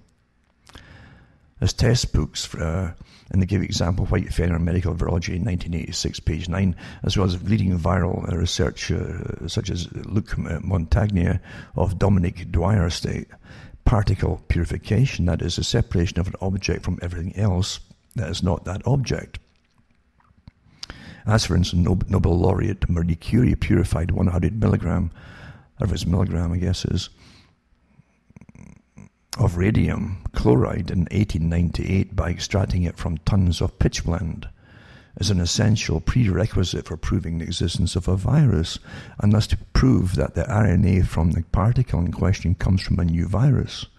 The reason for this is that PCR is extremely sensitive, which means it can detect even the smallest pieces of DNA or RNA, but it cannot determine where these particles come from. That has to be determined beforehand. And because PCR tests are calibrated for gene sequences, in this case RNA sequences, because SARS-CoV-2 is believed to be an RNA virus, believed to be, that word believed to be, we have to know that these gene snippets are part of the looked-for virus. And to know that, correct isolation and purification of the presumed virus has to be executed. Hence, we have asked the science teams of relevant papers, which are referred to in context SARS-CoV-2, for proof where the electron microscope shots depicted in their vitro experiments show purified viruses, but not a single team could answer that question with yes. And nobody said purification was a necessary step.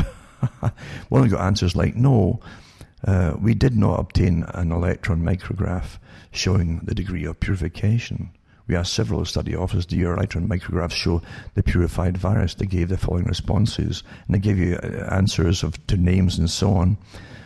Emergence of a novel human coronavirus threatening human health, Nature Medicine, March 2020, Malik Pires, and so on. Answered, images of virus budding from an infected cell. It is not purified virus. So none of them actually are purified viruses, which you're supposed to get in the first place if you really want to get to the bottom of things. It's astonishing really what's going on here. But again, the PCR test is not even meant. It's not meant for diagnosis. Why do you get all these false positives and false negatives? Depends who's looking at it, folks. It really is. And how long they've had these things, and it's a whole system they put these PCR tests through as they multiply particles and so on, and then put a light through it as well too. So many hours it takes. Well, if different countries use different amount of hours for it, and that gives you the different answers on the same tests. Another one too is guidance on interpreting COVID-19 test results. This article here, and it's got viral testing, positive, negative, positives. They've got most likely you do currently have an active COVID-19 infection and can give the virus to others. Recommended actions. And then this is what comes up, right? Positive. Most likely, they can't see you've definitely got it. Most likely, you do currently have an active infection, right? Even though it's only pick up particles. You get particles even if they're dead and gone, broken up from weeks ago. And negative, if it becomes negative, right, on COVID-19 test results, most likely you do not currently have an active COVID-19 infection, right? And if you have symptoms, you should keep monitoring symptoms and seek medical advice. It's understand any sniffy nose or cold or whatever is going to, or flu is going to be put down as COVID. Most likely is your diagnosis, right? This is an official guidance on interpreting the test results. Antibody testing, right? You think there'd be more? It says but no, right? Don't forget, antibody testing will show you even a flu shot over a few years ago could still show you up as positive. They're all COVIDs, you see.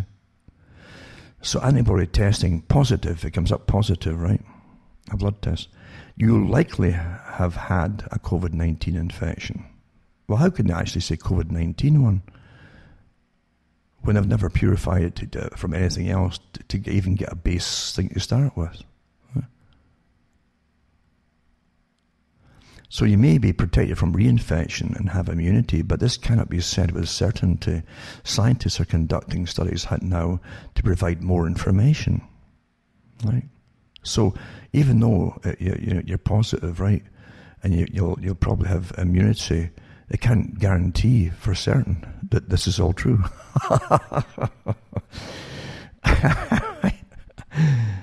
It's a good business to go into. You can't fail. I mean, you paid anyway. And testing for past infections with the virus, and it comes up negative, right? You likely never had or have not yet developed antibodies to COVID-19 infection. Likely, but not positively, right?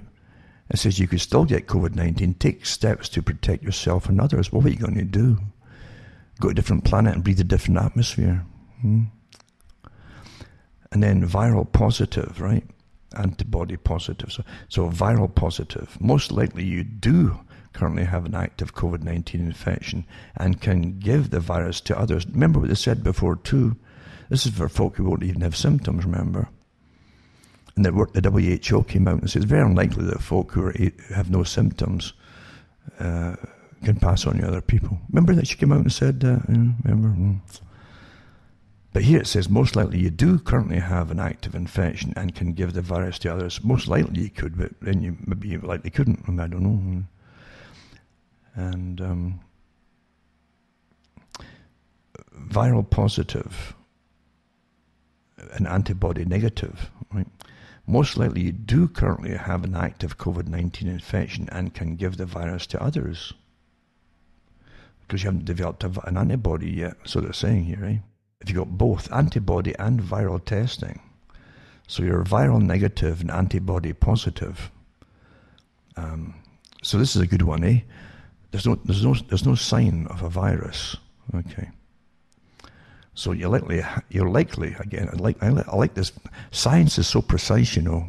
So you likely had, and you also obey it. You obey this accurate science. Scientists, see, they speak with authority. Okay? They've got lots of degrees, so they can come in and say, you better obey us because you likely have this or likely have that. Anyway, it says, you likely have had and recovered from a COVID-19 infection if you're viral negative and antibody positive, right? And once again, you may be protected from reinfection and you have immunity, but this cannot be said with certainty. Well, this is a really great science, this one, eh? Viral negative and antibody negative, you likely never had a COVID-19 infection. You could still get COVID-19. You should get tested again, only if your medical provider and or workplace tells you to take steps to protect yourself and others. So there you go. Eh? You understand if everybody had it and tested positive, this thing would have been over long ago. And actually it was. The spike was over at the beginning of April. We know that now. But facts don't matter. They need it, remember. They need this to happen. Another one too is the corona simulation machine, why the inventor of the corona test would have warned us not to use it to detect the virus. That's what I was telling you earlier. And again, this article also goes into, the guy who invented this PCR test and all the rest of it. He said it's not meant for diagnosing at all. And it says scientists are doing an awful lot of damage to the world in the name of helping it. I don't mind attacking my own fraternity because I am ashamed of it. That was Carrie Mullis, the inventor of the polymerase chain reaction. That's PCR. That's what he said. He's ashamed of his own fraternity. Yeah. What I mean when we say somebody has tested positive for coronavirus, the answer would astonish you or stun you. By getting this answer is like getting to a very rare mushroom that only grows above 200 feet on a sequoia tree in this forbidden forest. I say that for dramatic effect, but also because I wound up against all odds finding it. Every day I wake up and work and shedding one more layer of ignorance by listening carefully. I got luckily with scientists many years ago, epic, incredible scientists happening to cross my pathway and nobody else wanted to talk to them. Now their names are emerging, their warnings and corrections, crystallizing. True science, the nature of the natural world, is never bad news. Globalist science is nothing but bad news, and that's the difference. It's politicized science, you see, for a big agenda. The reason Bill Gates wants you to believe a coronavirus will exterminate over 450 million people is that he hates nature, God, and you. A subjective interpretation. Why is that? You'd have to ask a psychiatrist. But then it goes on and on. It's quite a good article, actually. Here's another one, too. It says, bill requires employers to keep implanted microchips voluntary for workers. Remember that article, too, that Bill Gates had working with MIT, and that's genuine. It's not a made-up story. And to do with a chip-type system that would track and trace everybody that had vaccinations on their skin. Tattoo was one of them. And then they also looked into the actual chip itself, implanting that, yada, yada. Well, trial balloons come out all the time, and preparations for what's coming comes out all the time too. Because folks can't handle more than one or two crises at the same time. Two, say 3 maximum, will break people. Most folk will break at 3 crises happening all at the same time. So they give you those little bits and pieces here and there, and a lot of things will get ignored by you because you can't handle extras. You're going to have to worry about, So a bill requires employers to keep implanted microchips voluntary for workers, ABC 12 news team. As employers around the US implant microchips in workers to track productivity. Are they doing that already? Where? The Michigan House passed a bill making them voluntary in the state. The bill passed Wednesday prohibits employers from requiring workers to accept a microchipped implant. With the way technology has increased over the years and it continues to grow, it's important Michigan job providers balance the interests of the company with their employees' expectations of privacy, says State Representative Brona Cal from Lenawee County, who sponsored the bill. You wonder what's really behind it and who had them. Most politicians today are just, they're lobbyists for big businesses. I mean, they are. Yeah, that's the truth of it. Everyone's so corrupt that we accept corruption until it can't work. Things eventually stop working altogether when it becomes so corrupt, just like Rome again. But anyway, so she said the companies increasingly are turning to miniature microchips about the size of a grain of rice implanted in employees' hands to track productivity so managers can look for ways to boost efficiency. Some places the RFID microchips take the place of time cards. I wonder what places they are. They don't mention what places are using them.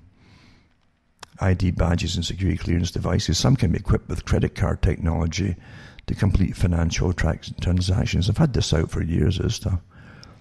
Cal said the devices aren't used widely yet. I wonder where they are using them. I know in Mexico had been advocating them for government employees for the federal government at one point years ago. I haven't heard much since from elsewhere. But she believes they could become a standard business practice around Michigan in the next few years. I wonder what tip-off she's got. While these miniature devices are on the rise, so are the calls for workers to have their privacy protected. Companies could still deploy implanted microchips under her bill, but the policy would have to be voluntary there and mandatory, which means, again, they'll fire you if you don't accept it. They don't have to necessarily fire you. If you know something, corporations and businesses have got many ways to get you out the door. And yeah, you get no say in anything. You either all say no, or allow somebody to say yes, which means you're all finished, you see. So Cal's bill now heads to the state Senate for consideration. It would have to pass there before Governor Gretchen Whitmer could sign it into law. I think Miss Whitmer would be quite happy to sign it into law. They all would, wouldn't they? When they couldn't actually brand the cattle, brand it properly with a tracking chip in the cattle. Yeah. That's what it is. It's a brand. Yeah. And ownership. The Lancet Gate, scientific coronal lies and big pharma corruption, hydroxychloroquine versus Gilead's remdesivir. And that's global research, and it says there's an ongoing battle to suppress hydroxychloroquine. I did different articles similar to this already, actually. It's a cheap and effective drug for the treatment of COVID-19. The campaign against HCQ is carried out through slanderous political statements, media smears, not to mention an authoritative peer-reviewed evaluation published in May 22nd by the Lancet. Already did that last week, I think, which was based on fake figures and test trials, remember. They published and then to retract it. Again, how politicized they all are, eh? They're all on the take for big corporations. The study was allegedly based on data analysis of 96,032 patients hospitalized with COVID-19. I guess it'd be probably from that last article already, or possibly, between December 2019 and April 14, 2020, from 671 hospitals worldwide. Well, that Lancet article was retracted, it says, because they said they'd stopped using that. They're testing the hydroxychloroquine. That's what they said. I've read an article where it was done again. They just dropped it again because they're told to by Fauci and the rest of the crew at the top there. Anyway, so when the Lancet article was retracted, the media casually blamed a tiny US-based company named Surgisphere, whose employees include a sci-fi writer and adult content model. That's true. I read the article maybe 2 weeks ago, for spreading flawed data. The Chicago-based outfit was accused of having misled both the WHO and national governments, inciting them to ban HCQ. That's the drug. None of those trial tests actually took place. It was all made up and fake. The Lancet even published it. They took it as truth as well. Because we know that Fauci and the rest of them, the only ones, even before that, he kept poo-pooing everything until this one was read as Gilead, because he knows at the very least, put it this way, there's a lot more to it, but he's friends with Gilead. How's that? And just like they're all friends with the same vaccine companies too. They're going to get the contracts. Canada 19, CTV advocates demand Ontario shut down farms as COVID-19 cases soar amongst work. No, they're going in to test them, and you're going to find more and more every day that you test folk. They're not ill, right? And as I say, it's such a fake thing for diagnosing it, but it's great for getting great big numbers, eh? Isn't it? So a single farm in Essex, Ontario, linked to 175 new cases COVID-19 in the province, reigniting concerns about the rapid spread of the virus among temporary foreign workers. And so Ontario reported 257 new cases on Monday. These are cases, these are not illnesses, for 177 of which were confirmed by the Windsor Essex Public Health Unit following, targeted testing of migrant farm workers over the weekend. Well, if you keep doing targeted testing, you're going to find more and more cases. That's how it spreads through society and gets herd immunity, folks. And cases are not illnesses. And then illnesses have to be confirmed. And you've already seen the articles here. They've got probables and possibles and likelies and unlikelies. And that's science. Eh? And don't forget, too, in communism, which is the system they're bringing in to suit this global elite. They always give you the system to suit the global elite. It's never, believe you me, if they were not happy with it and hadn't advocated it, it would never have happened. This is the plan for efficiency and getting it all done. And they always do is create, for compliance sake, is rationing and shortage of food. That's the standard thing across the globe. That's what they do. That's what communism always does. It makes you buckle under, and you'll beg for food, and you'll do what you're told. They've already pretty well closed down most of the meat market, like permanently. That's what they want. Remember what the Club of Rome said, and the World Economic Forum, that meat and the rest of it's unsustainable. Because it makes you kind of healthy if you're sick. Even Gandhi had to take that, meat eventually. In Australia, as I say, they're so totalitarian in the old British Commonwealth countries. Victoria records 74 new coronavirus cases overnight. 74. I guess they must have tested them all in the morning. Say, guess what we found? As Daniel Andrews announces free rent and a $1,500 payment for the 3,000 people locked in Melbourne towers. That's just like that pandemic we saw, I think, the movie a few years back. They released it. Getting us all used to the idea of getting locked in towers, just like China. China was a role model for all. And now they're implementing the same thing too. Because you must understand that this is a whole new system, and you must believe it's all real and get used to obeying very drastic, nonsensical measures being implemented against you and upon you. So, the more you test, the more you're going to find there's cases, But again, it'll come down to likely or unlikely or possibly or, So, Premier Dan Andrews has warned of a lockdown return if things don't improve. 9 public housing towers across Melbourne have been shut down for 5 days. People living in the towers will not have to pay any rent. Oh, that's a real relief, isn't it? They don't have to pay any rent. I guess they'll just starve to death for the next 2 weeks. There's no work to go to anyway. Victorian police will be guarding each floor of the towers, ensuring no one leaves. Well, there's freedom. This is the new freedom. Remember what they said when 9/11 happened, and later on, as they gave you all your rights and freedoms, they put out a new statement, a legality too, and they announced these things. And Bush Jr., with the big grin on his face, he said, "This is the new freedom, the new freedom." You see, they're redefining freedom. And New South Wales recorded 14 new COVID-19 cases. But all were returned overseas travellers. But were they ill? Doesn't say, you see, never do. Well, they probably didn't know. I'll put this one up too. South Africa. They always use South Africa as a guinea pigs for these things. And they have done all along for many, many years for different things. And there's been very conspiracy theories out there too. Some of them pretty valid, actually. About 2 years later. How they release certain things, then test them out there too. They do the same in Latin America, by the way. Big pharma companies use these countries for testing. In Amsterdam, no one mentions it. There's no newspapers to write about it, you see. It's easy to pay off folk in charge of commissioners and all that. We are not guinea pigs, say South African anti-vaccine protesters. And anti-vaccine protests took the streets of Johannesburg Wednesday to voice their concern over Africa's first human trials for a potential coronavirus vaccine. This is, they were demonstrating at Wits University, Johannesburg, South Africa. And it says involvement of South African vaccine trials is intended to ensure the continent will have access to an affordable vaccine and not be left in the back of the queue.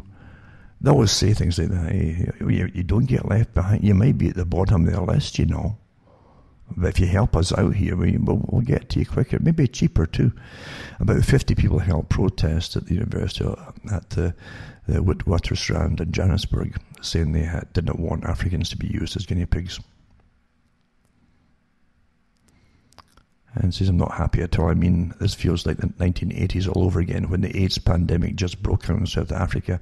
Says 29-year-old graphic designer Teboga Lagol. And it says some of the placards carried by the demonstrators read, "We are not guinea pigs." I wonder if he remembers that. He's 29 years old, but that's like 40 years ago. Anyway, as his 29-year-old community activist Walter Machilo said the vaccine should be tested for some members of parliament. I'm all for that. And ministers. And the ministers, there's the politicians' children, not in poor people. We are clear, comrades, we don't want this vaccine trial, he said, addressing the crowd.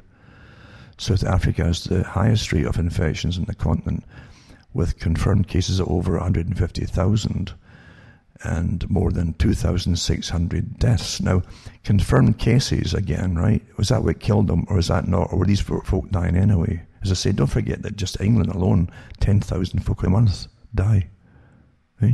Normally, of different old age problems. Eventually we'll all get our turn, you know. And Africa's a massive continent.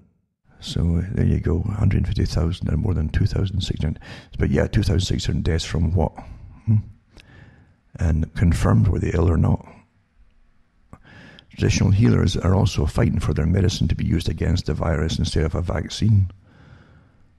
We're not going to follow a vaccine because we, as healers, believe that our traditional medicine is not given a chance.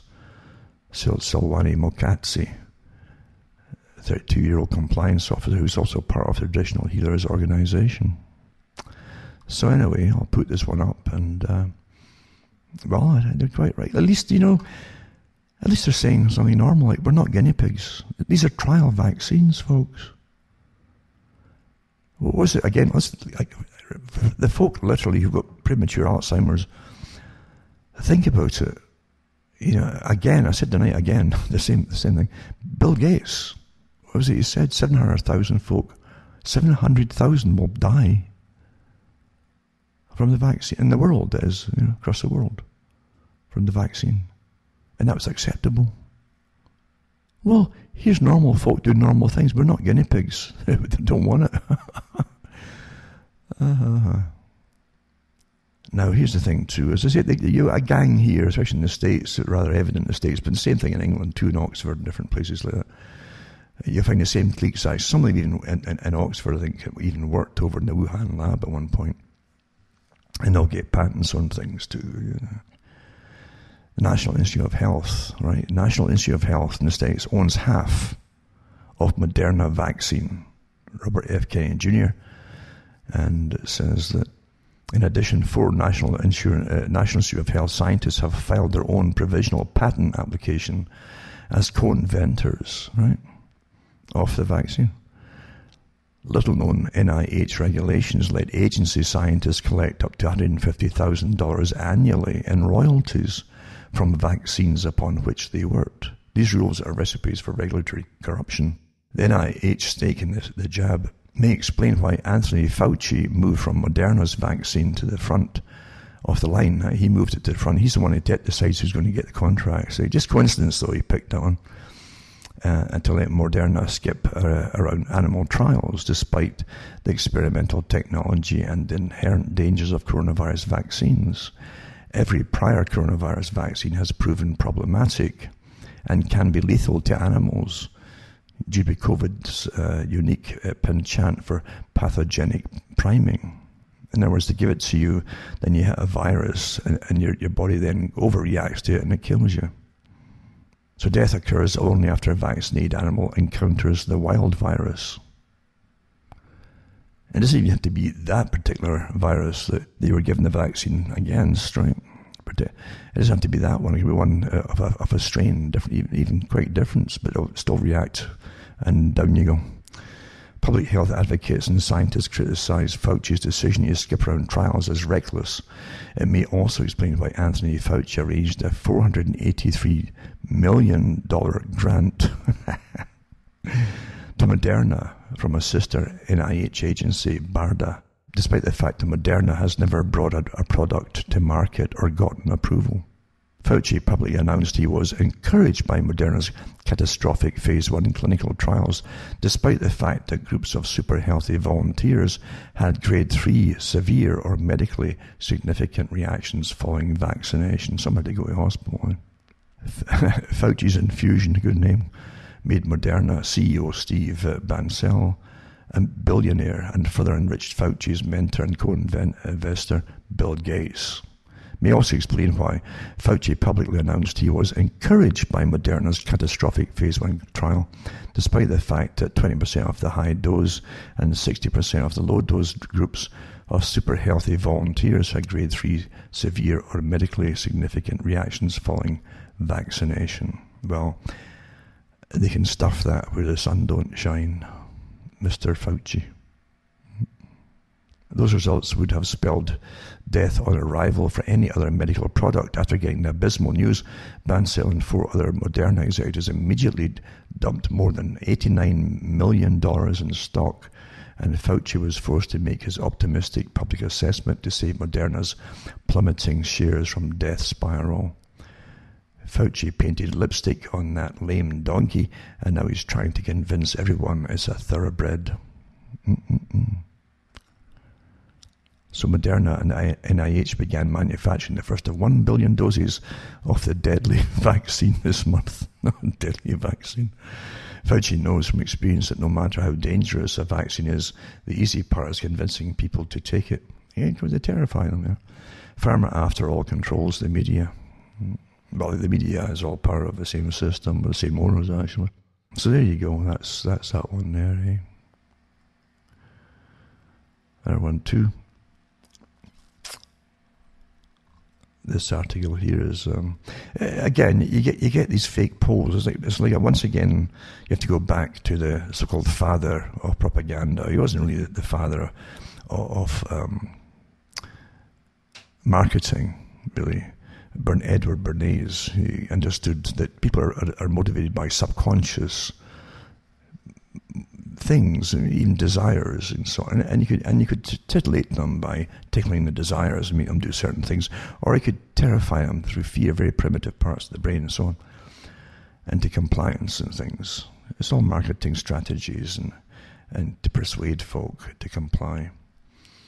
But another part of it too, for compliance, was to create polls and fake polls, because they know through the herd instinct of people. A lot of folk literally, oh well, you know, if 70% said that's okay, maybe I should join them. And I've actually had people say to me that they voted for Pierre Trudeau, the daddy of the present one, and even though they knew he had been communist. And they said, yeah, but you know, realised, I said, one of them says to me, I realised that he was winning during the election, and I thought I'd just join the winners because they gave him statistics. That's how dumb it was. Some folk are like that. Well, if most folk go that way, I should go that way too. You know?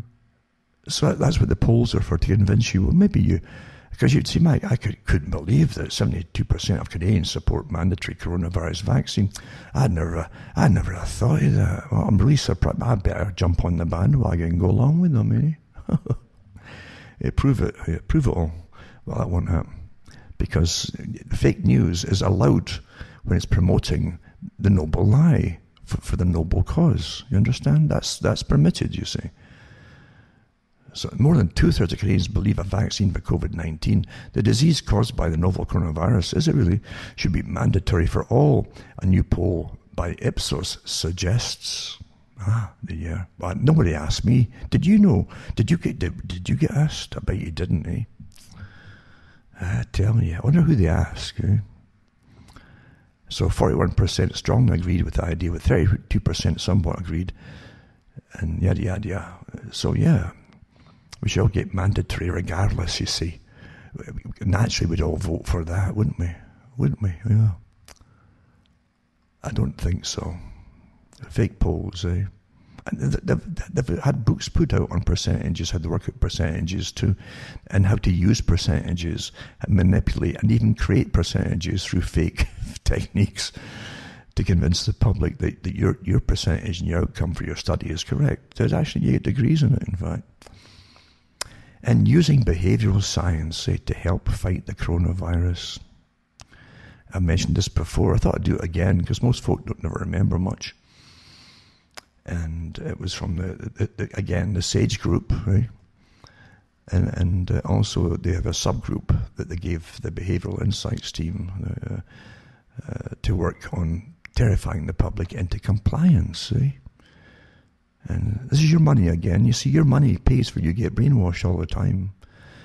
And you're an animal. And like, oh no. See, once you're not a spiritual creature with rights from a God and deity, you're just an animal. And you'll believe that yourself. And so you won't object so much when they say, well, we treat you like animals because you're an animal. And you'll say, well, I guess they're right, They treated me like an animal. They prompted me this and prompted. I had no idea I was getting prompted, But I guess they will, I'm just an animal. And so this one here is March 2020, using behavioral science to help fight the coronavirus. So conology, that of conning people, right, has been used to do it all. And eventually, it came out initially from Britain at one point. And that's what the different people who took part in this part here, Behavioral Research Unit. And it's an article on how they can use it. It summarizes useful evidence from behavioral science for fighting the COVID-19 outbreak.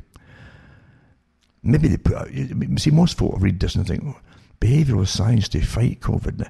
Maybe they put out, like, create fake ghosts, like virtual reality ghosts that's going to scare the viruses away or something. No. It's to manipulate you, folks.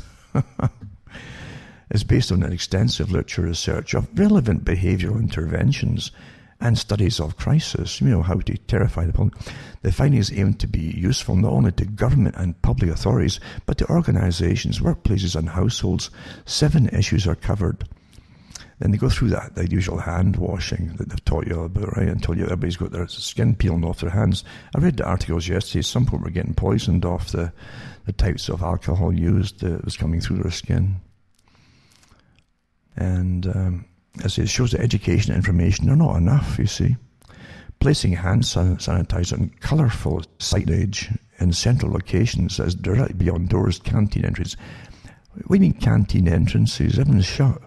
The middle of entrance halls and lift lobbies increases use substantially of the sanitizers. You imagine this could be a holy thing, like holy water.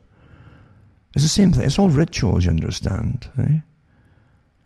All organizations and public buildings could adopt this cheap and effective practice. By contrast, we lack evidence on reducing face touching. Really, just have a look and watch the folk. They keep touching where their nose would be because it clogs up in front of their nose and their mouth from moisture. And so they keep pulling it away from them. And that moisture, it takes any viruses, by the way, through the fibrous tissue. It's just paper tissue, it's fibrous. It takes it through to the surface, onto their hands outside the mask, folks. Huh? Do you know that? And look at them. I saw it in a store. This woman was stand 6 feet away, and she didn't allow you to touch it, and she was going to put stuff in bags and stuff. And her face the whole time, she kept touching this part from her. I says, everything you're touching there, you're infecting if that's the case. Yeah. Well, she got really ticked off about that. But that's what they do. The whole thing is ludicrous. But it's meant to be ludicrous, folks. Especially when they tell you that the asymptomatic people, WHO, probably don't infect anybody anyway, after telling us for months before that they did. Gaslighting, eh? But anyway, articulating new norms of acceptable behaviour, right? Acceptable behaviour. As for sneezing and coughing and keeping tissues within arm's reach could help. Isolation is likely to cause some distress and mental health problems. No kidding, is that why they put prisoners that are really nasty in isolation when they're punishing them that? To try to break their spirit. Is that what they're trying to do with everybody? Stay home, stay isolated, don't talk to anybody, don't meet anybody. So isolation is likely to cause some distress and mental health problems. No kidding. Requiring additional services. Well, if you get additional services, maybe you're going to meet folk you don't want to meet. It's going to pass the virus. Preparedness, though, activating social networks, making concrete isolation plans. That sounds nasty. They should change it from concrete. It sounds like they're going to wall you in or something, like a horror movie. And becoming familiar with the process helps. So these supports are important, as some people may try to avoid necessary isolation. I wonder why. Eh? I guess it's maybe those words that they have in these tests and stuff likely may or may not have, And if they're negative, they probably have it anyway, but may not necessarily in all cases. Yada, yada, yada. Public spirited behaviour is most likely when there's clear and frequent communication. So here you go. That's how you use the mob against them. Strong group identity. There's all the face mask wearers. See, look at them. 6 feet apart. Leadership. And it says, so it says, strong group identity and social disapproval for those who don't comply. Use the mob against the individual. Social disapproval after strong group identity. This has implications for language, leadership, and day-to-day social interactions. Authorities often overestimate the risk of panic, but undesirable behaviours to watch out for are panic buying of key supplies and xenophobic responses. Or maybe if you don't terrify them, it wouldn't happen. Communicating the social unacceptability of both could be part of a collective strategy. See? Evidence links crisis communication to behaviour change. Wow. As well as speed, honesty, and credibility, effective communication involves empathy. We feel your pain, and promoting useful individual actions and decisions. Using multiple platforms and tailoring messages to subgroups are beneficial too. These folk get paid thousands of bucks for coming up with this trash. They really do, right? Rather than just say, our job is to con people, to lie to them, to get groups to fight other groups on behalf of making compliance mandatory, you see. And terrifying, it actually has it in them. I mentioned it before too. The handout they put out to the newspapers, the same group, by the way. It says that they could really exacerbate stories, exaggerate stories, I should say, to create more fear and tension and anxiety, which would help folk to comply all the more. In other words, terrify the public. This is all official stuff, folks. Huh? Aye. It actually mentions that too, though, But this article is 25 pages, I think. Yep. Oh, it's amazing how they treat us just like animals, though, isn't it? And again, they use our tax money to do it. Oh. Another one, two options for increasing adherence to social distancing measures. Oh, 8 pages here, eh? By the same chronologists, eh? Professional liars and manipulators. Eh? Isn't that something? Perceived threat, it says in this one, persuasion. A substantial number of people still do not feel sufficiently personally threatened. It could be that they're reassured by the low death rate in their demographic group, although levels of concern may be rising. Having a good understanding of the risk has been found to be positively associated with adoption of COVID-19 social distancing measures in Hong Kong. The perceived level of personal threat needs to be increased. Have you got that? The perceived level of personal threat needs to be increased amongst those who are complacent, using hard-hitting emotional messaging. I mean, terrorizing you folks. To be effective, this must also empower people by making clear the actions they can take to reduce the threat. In other words, comply. There you go.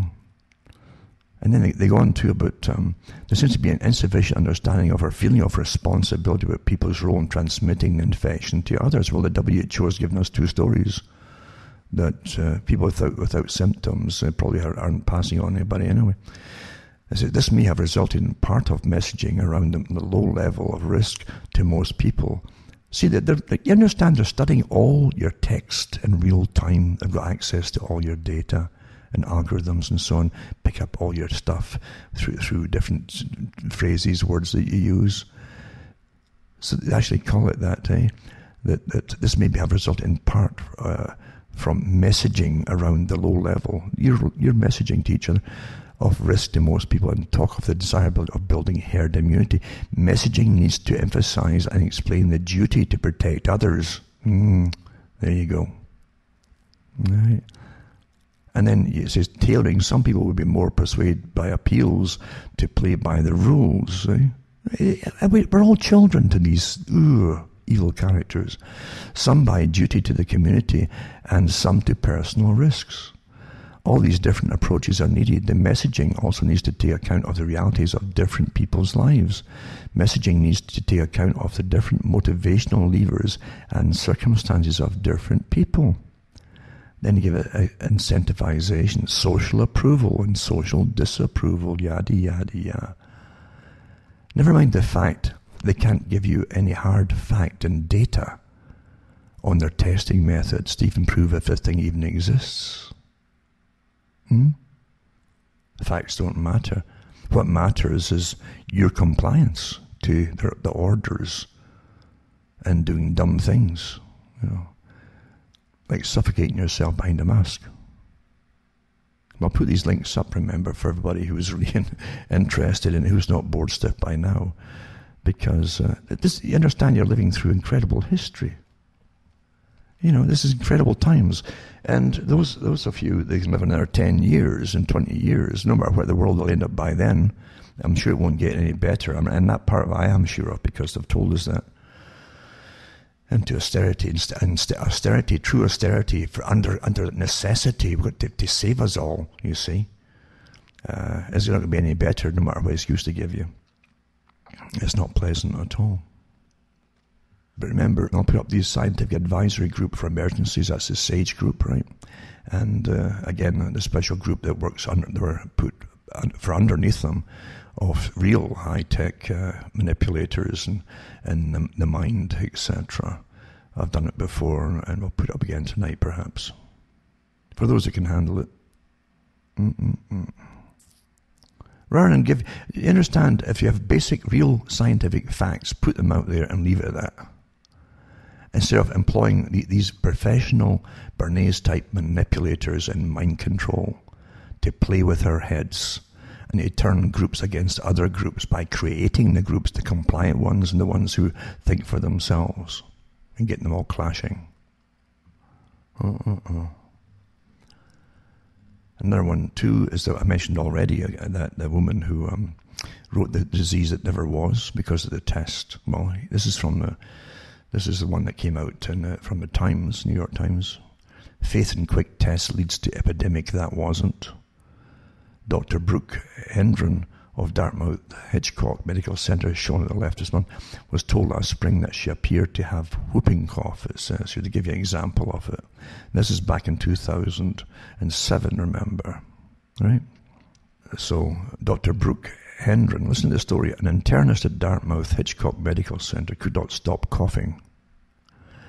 For 2 weeks starting in mid-April last year, she coughed seemingly non-stop, followed by another week when she coughed sporadically, annoying, she said, everyone who worked with her. Before long, Dr. Catherine Kirkland, an infectious disease specialist at Dartmouth, had a chilling thought. Could she be seeing the start of a whooping cough epidemic? By late April, other healthcare workers at the hospital were coughing, and severe intractable coughing is a whooping cough hallmark.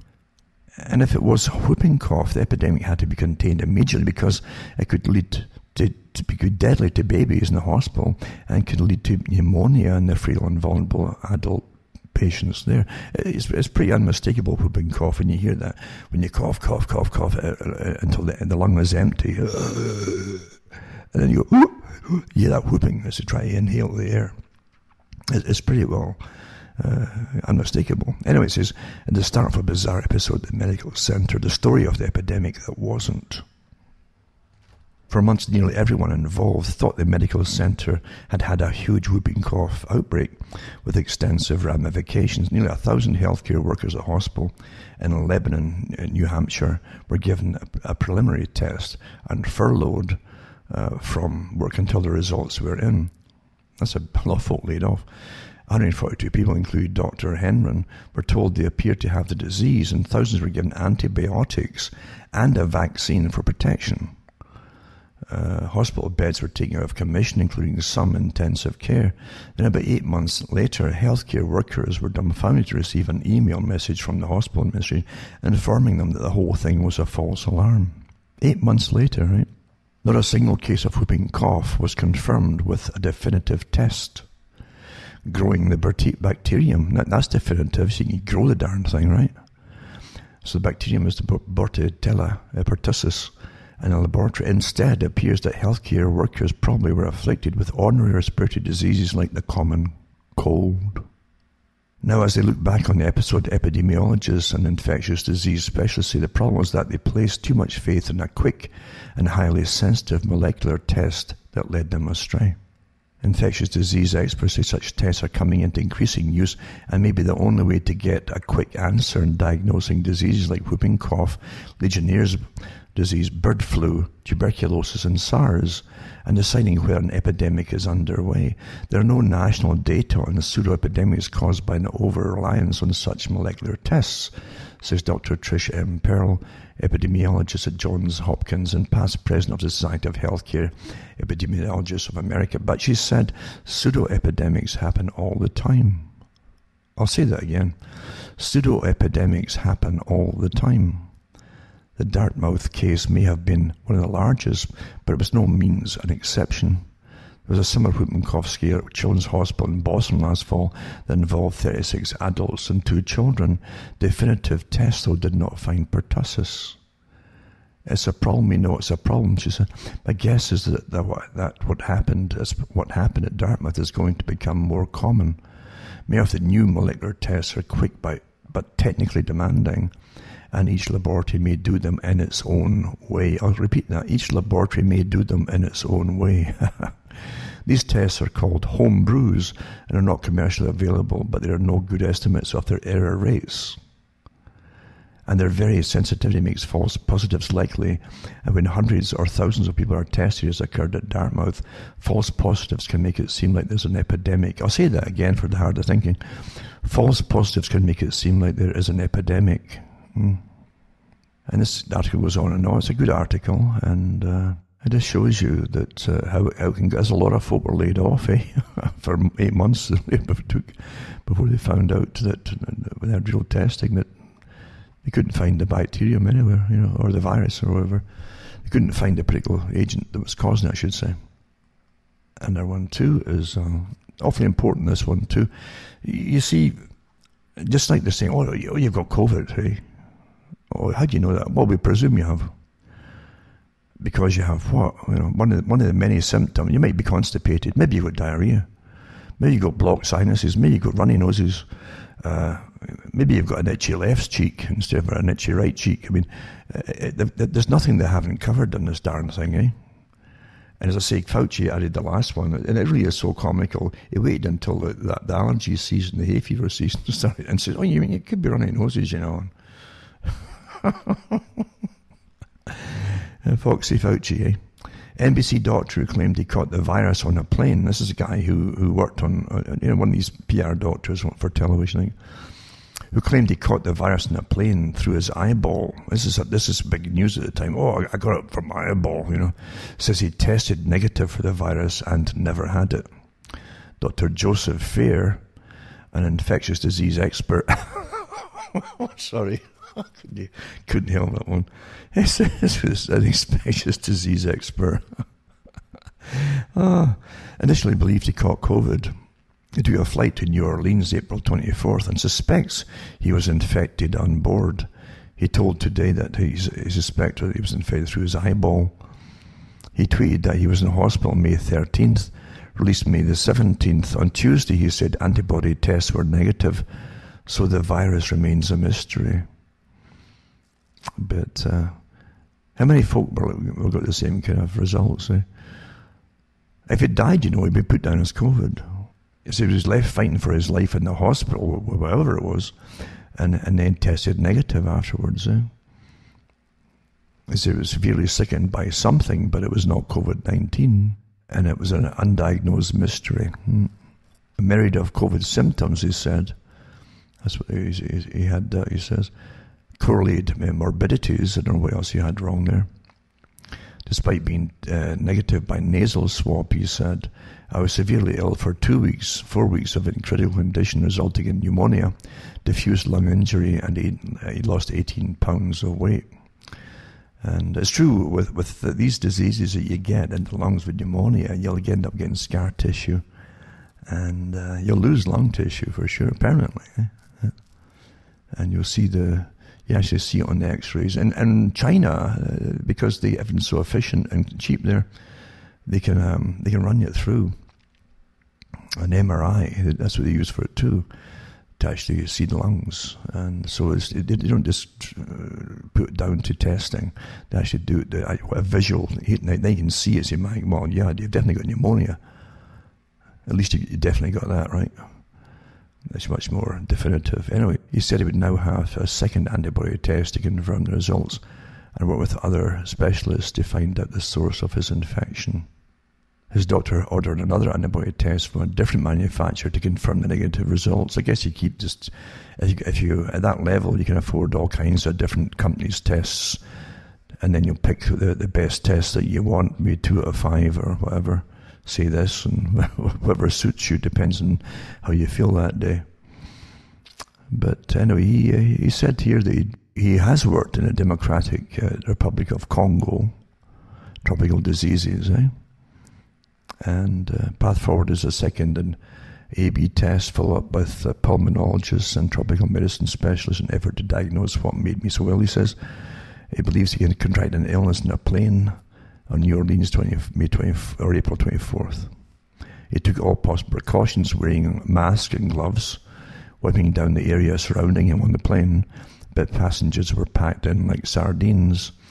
Instinctively, I probably should have gotten off the flight when I saw that, he says. He concluded that he caught a virus through his eye. So he's still convinced he got it from it, because I think he was covered every other way, So obviously you can still get it through the eyes, he says. The idea behind the eye is that to say that you have these similar ones, the ACE2 receptors too, and the tissue around the outside the eyes, you see. So it can bind to it there as well, just like lung tissue. Anyway, article is quite good. It gives you more data, but again, too, so much is speculative, because another thing I've noticed as well, so many folk have got sick. For years now, like at least 10 years. I can remember even 10 years ago when they had the different flus coming out, 2009, 2010. They weren't getting positive tests, even for the few that had it done.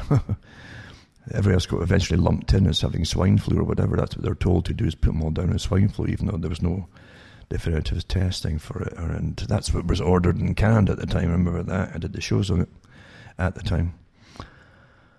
And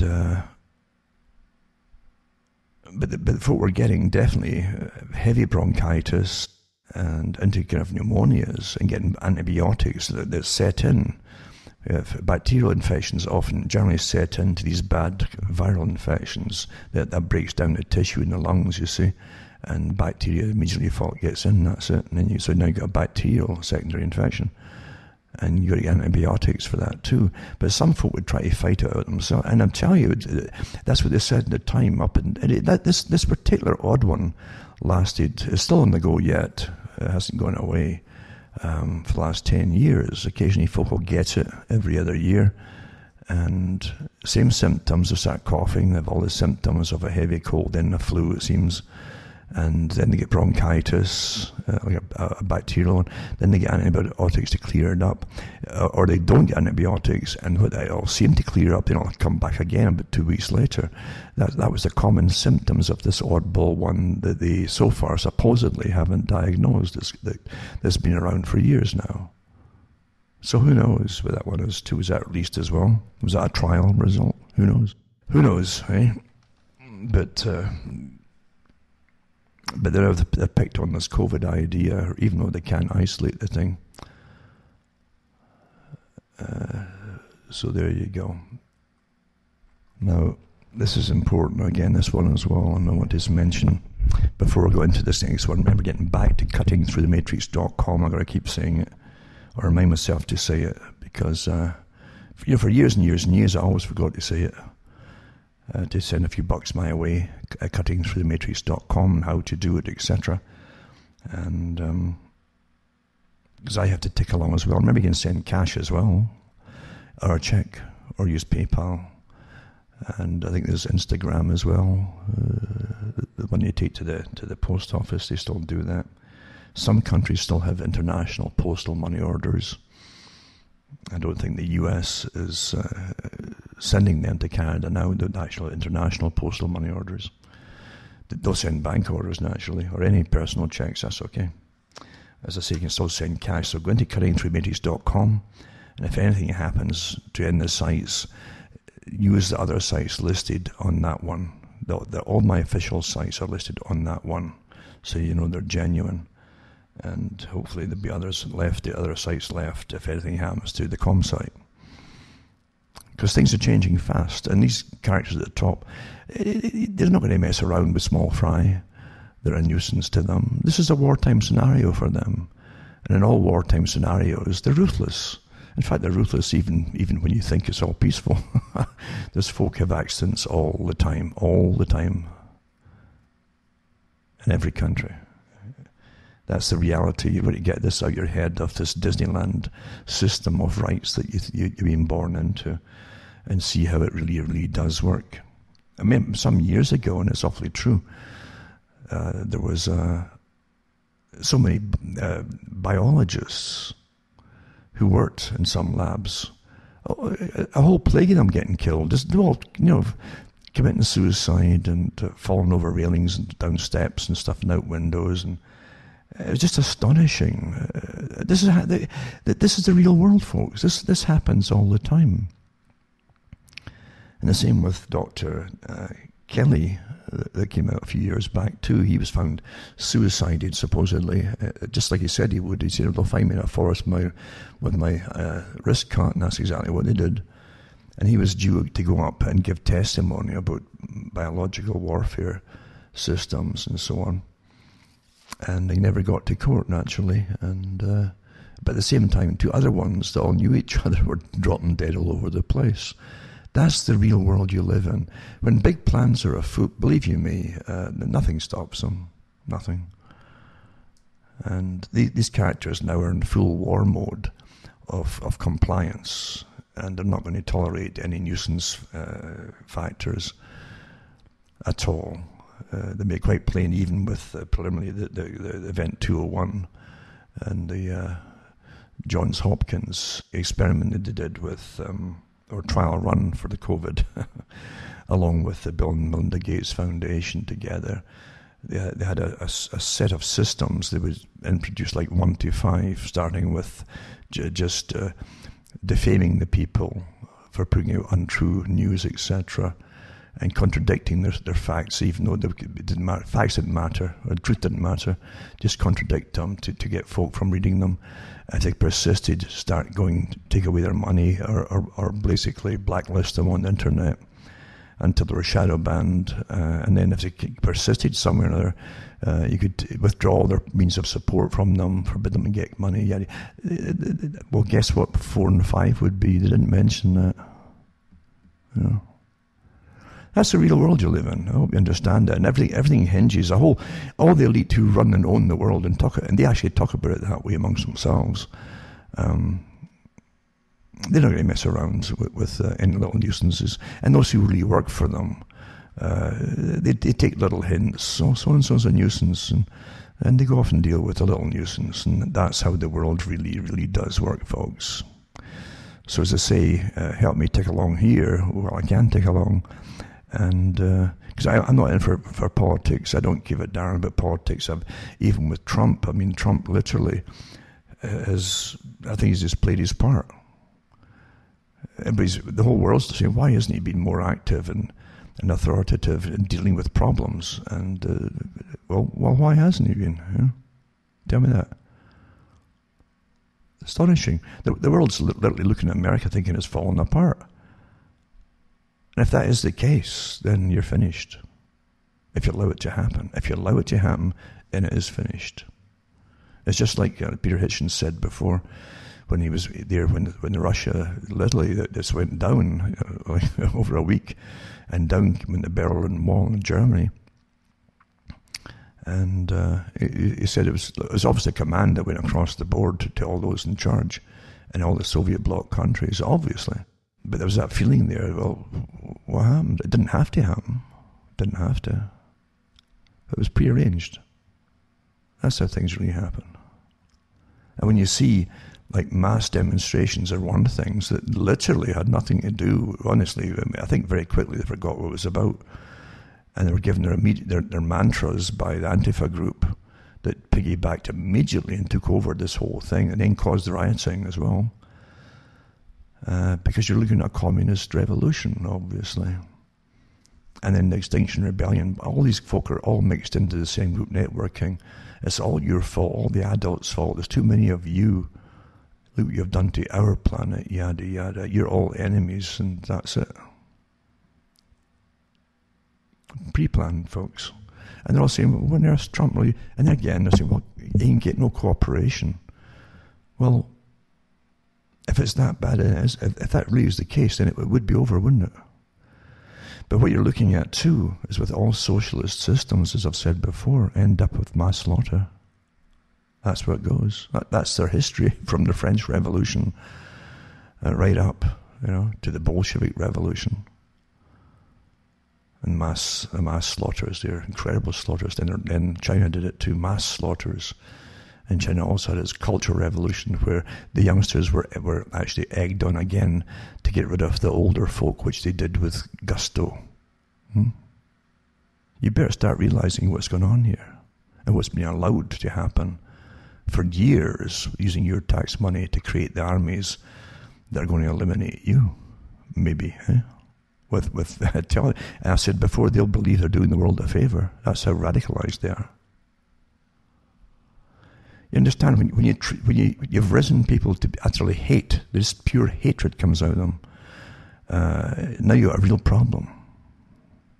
You can't argue with radicalized hate, and that's what you're seeing. And it's authorized hate. Dangerous, dangerous stuff, folks.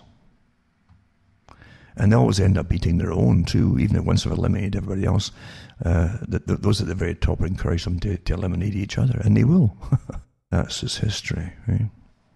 Quite amazing. So yeah, go into cuttingthroughthematrix.com and see how to send me a few bucks my way, hopefully. And now that the mail, as I said before, I've already set off 2 shipments, and I've got 1 more to go in 2 days. And that'll be that lot done and cleared up, and they'll get them within 10 days, hopefully. Should be.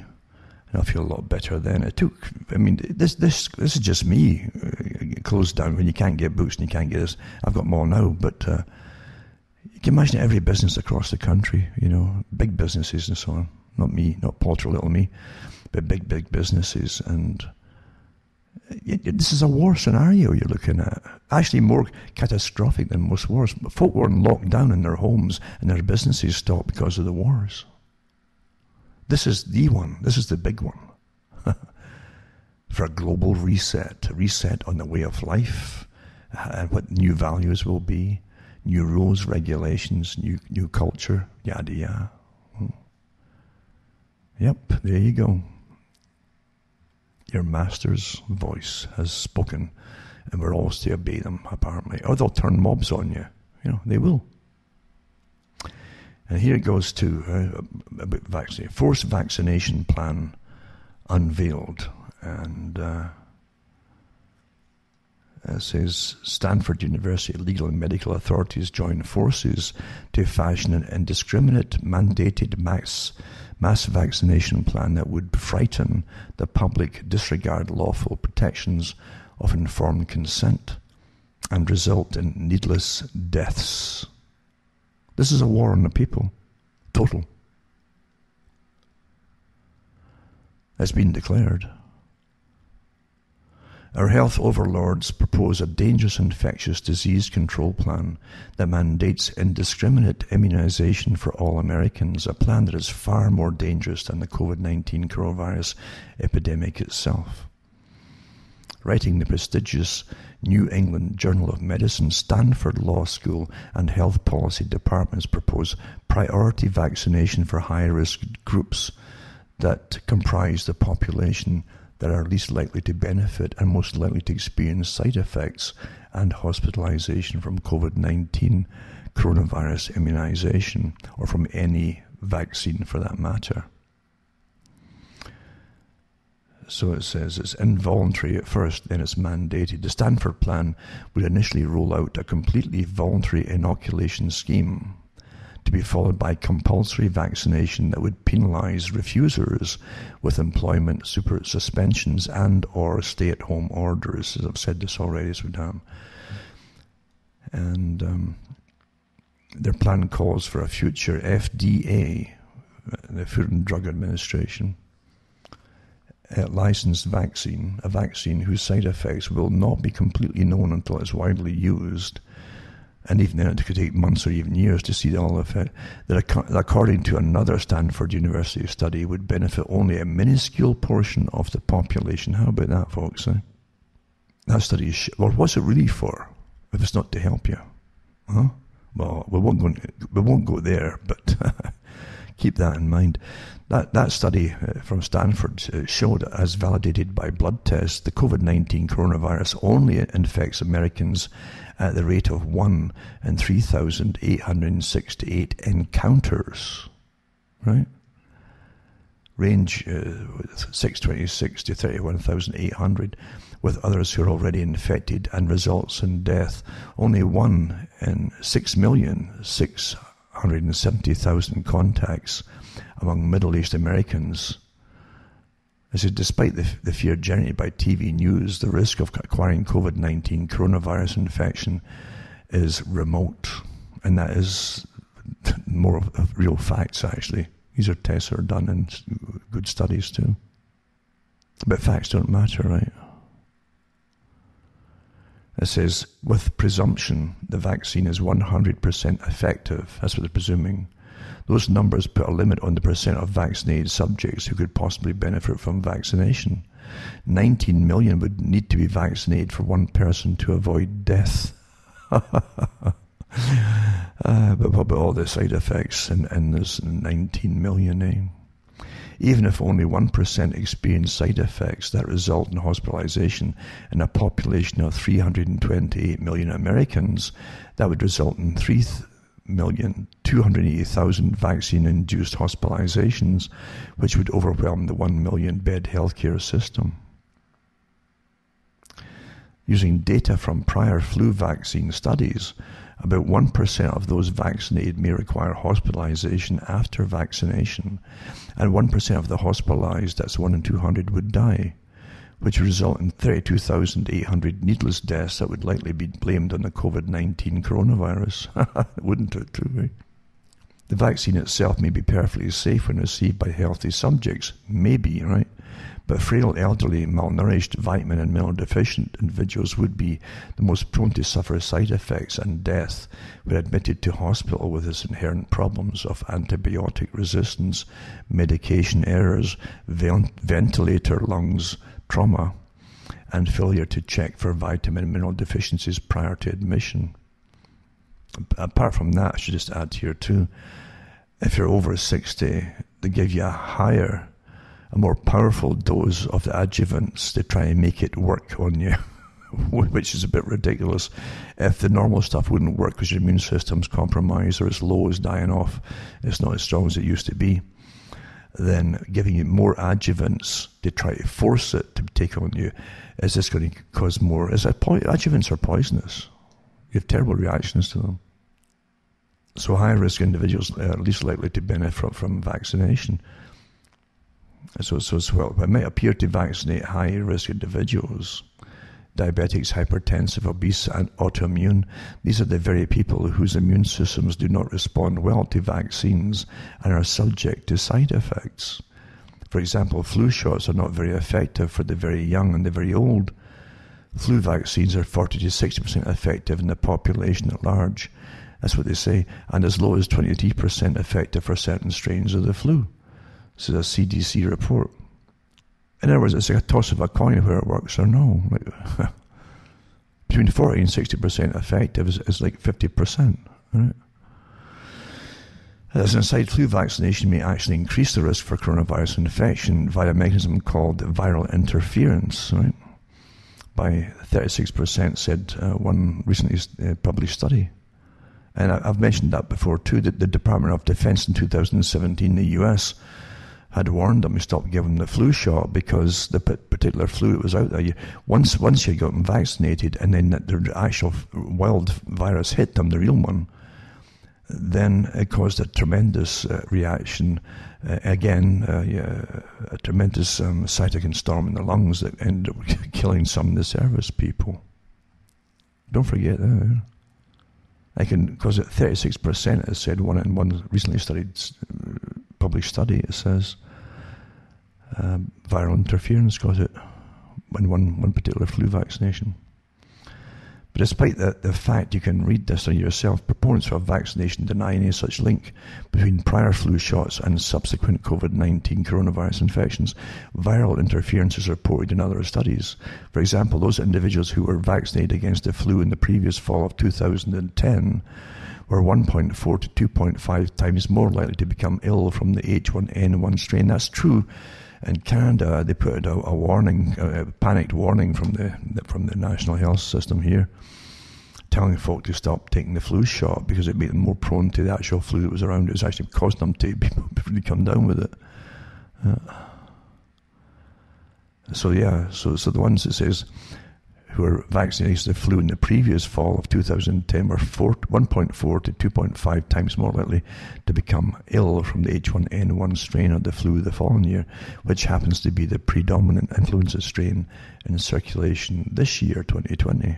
There you go. Safe to wonder if the cytokine storms is caused by COVID or this particular flu hitting those have had their flu shots already. This is all has to be. You can't poo-poo this stuff. This is the ones that scientists all have to go over and work out. Having an opinion isn't good enough. It's the facts that count in the end, isn't it? So it's not belief. It's supposed to be based on facts. So these high-risk groups have inherent problems activating antibodies against any infectious disease, which is why most vaccines require multiple inoculations and include toxic adjuvants, that's the trouble, to provoke an immune response. Also in the priority list for forced vaccinations are prisoners, people with prior respiratory problems, nursing home patients, and healthcare workers. They're going to be made to take it off, first of all, you see. And while current treatments are being rejected, the Stanford plan will require evidence that existing treatment or prevention of COVID-19 coronavirus is ineffective, right? Which at the moment is solely compromised of archaic quarantine and lockdown measures and limiting contact with the virus itself by employing face masks and social distancing. Obesity, further induced by lockdown, increases the risk for COVID-19 related deaths. Indoor lockdown deprives people of sunshine and vitamin D that impairs immunity and increases risk of death. Quarantine and lockdowns are counterproductive. Any prospective treatments such as hydroxychloroquine and HCQ and zinc, nebulized hydrogen peroxide, as well as vitamin and mineral regimen, zinc, vitamin D, C, and selenium, are ignored and dismissed outright by the CDC. Characterized as unproven, even potentially dangerous, there is sufficient evidence for nutrients therapy in the prevention and management of COVID-19 infections. But without a vaccine or an approved treatment, vitamins and minerals have vanished from retail store shelves without widespread reports of any side effects.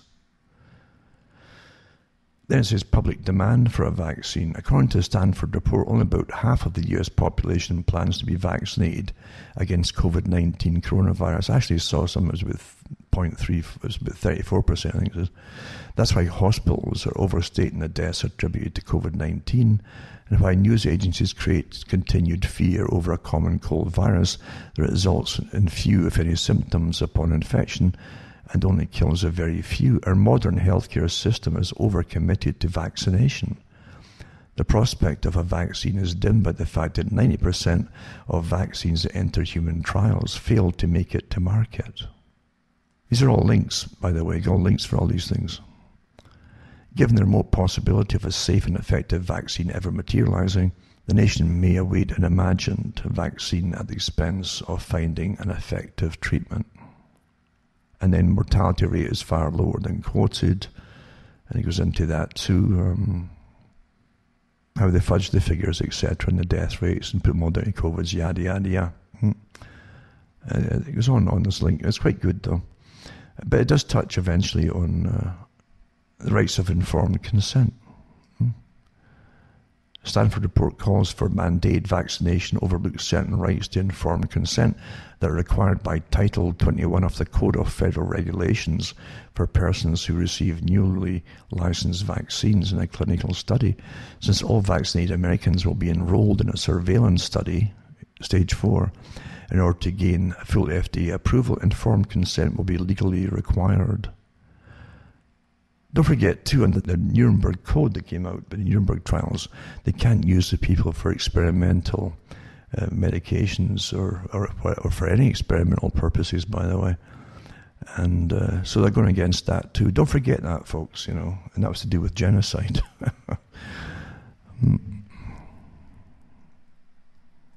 Also says here, furthermore, doctors should individually assess the chances a person has of benefiting from vaccination. Patients have the right to reject hold harmless clauses and would then make health practitioners legally liable should they proceed to vaccinate an individual who has little chance of benefiting from it. You should, if it's made mandatory, you better get it all made up in advance. And it's forms that doctors or whoever's going to inject you must sign with their name on it and address and so on. So you can sue them if you get any bad reactions. After them telling you that you're going to be fine. And it will state that the I so-and-so tells you this patient will be fine and quite safe from this vaccination, which I am forcing upon them. How about that, folks? And you've got to have the right to sue. That's the least you have to save yourself. Obviously, you can't start doing you're told by a scientific tyranny, the kind that Bertrand Russell talked about, who was all for it. He said, if it's going to be a tyranny, I prefer it to be a scientific one. He was again another socialist, totalitarian type character and an elitist. It says here, though, that a model informed consent refusal form has been written and published for the public to present to their doctors when and if a vaccine is licensed and available in the US at covid19consent.com. So there's a link on it, this one, that you can print up yourself. This is not with the vaccine industry or the Centers for Disease Control. That latter, a co-holder of COVID-19 related patents wants to be known. All these folk are completely compromised. They're wanting you to take this, folks. They're on the take, the whole lot of them. But I'll put this link up too for those that care to wade through it, And this article is to do with the elderly again. Again, a huge, massive sacrifice. They were, in pre-planning, obviously, it was intended that the elderly, and a condition in the public that somehow you're worth less once you're elder. This is how, you'd be surprised how you're conditioned and what you think without really thinking through it for yourself. It's given to you. But it's conditioning you to think that way. Whereas all the other age groups talking about the elderly getting sacrificed, but it's beyond gross incompetence, it's deliberate. But it says, we're conditions for high death rates at care homes created on purpose. And why is it happening? Is it simply because older adults are very vulnerable to SARS-CoV-2? What would it be, in other words? Or do care homes deserve the lion's share of the blame, such as paying so poorly that many workers have to split their time between several facilities, spreading the virus in the process? That's what I've said before. They always have them part-timers in care homes, so they don't have to pay pension plans and other stuff, medication or drug insurance, things like that. Alternatively, could medical experts and government bureaucrats with full knowledge of at least top-tier government officials have created conditions shortly after the pandemic struck that contribute to the high death tolls while engendering virtually no public backlash against themselves? The article shows that the third hypothesis is highly possible. The people who created the conditions may be unaware of or oblivious to the implications, but it's also possible at least some of them know exactly what they're doing. And it says, after all, seeing it from an amoral government's point of view, the growing numbers of the elderly are a big burden on today's fiscally strained governments, because in aggregate they're paying much less into the tax base than younger people, while causing the costs of healthcare and retirement programs to skyrocket. Well, they're paid for all. That's what it's all for, you know. You're forgetting another thing too. This has all been discussed before in big global meetings, and then university professors get on television talking about the elderly. They should just give up and die at retirement age. You know, they've had professors, especially the one in Australia. He was given the star making machine made him a star to make sure he got lots of coverage, and he comes out every so often and gives the same speech about they shouldn't live so long, you know. It says here that 3 sets of conditions are likely to create a framework for enabling significantly boosted healthcare deaths, and doing so with impunity, even while most of each set of conditions in isolation may appear to be purely for the benefit of everyone in society. Bureaucrats develop extremely broad definitions of novel coronavirus infections and outbreaks. No kidding. Eh? This is coupled with the continued presence in a number of care homes scattered across each jurisdiction of at least one nurse or physician who follows every letter of all definitions and rules. Such individuals are always present in every discipline, but in the medical milieu their actions can be deliberate, deadly, and very hard to detect. And it goes on through the different problems that could happen, and it made it happen in the care homes. And I think personally it's because they terrified the public, completely terrorized them actually. And I still want to see, talking earlier on about cytokine storms and so on, and the pulmonary priming that can happen with it too, with vaccinations. Then you hit the actual real virus later on. How many of these folks in these homes mandatorily had all flu shots? Huh? You've got to take these into consideration. You see why they had severe reactions by this whole thing, eh? This cannot be dismissed scientifically. You've got to. These are all the things you have to consider and study to rule things in or out. And if they won't do that, their thumbs up. It's not scientific at all. So I'll put that link up too for this particular article.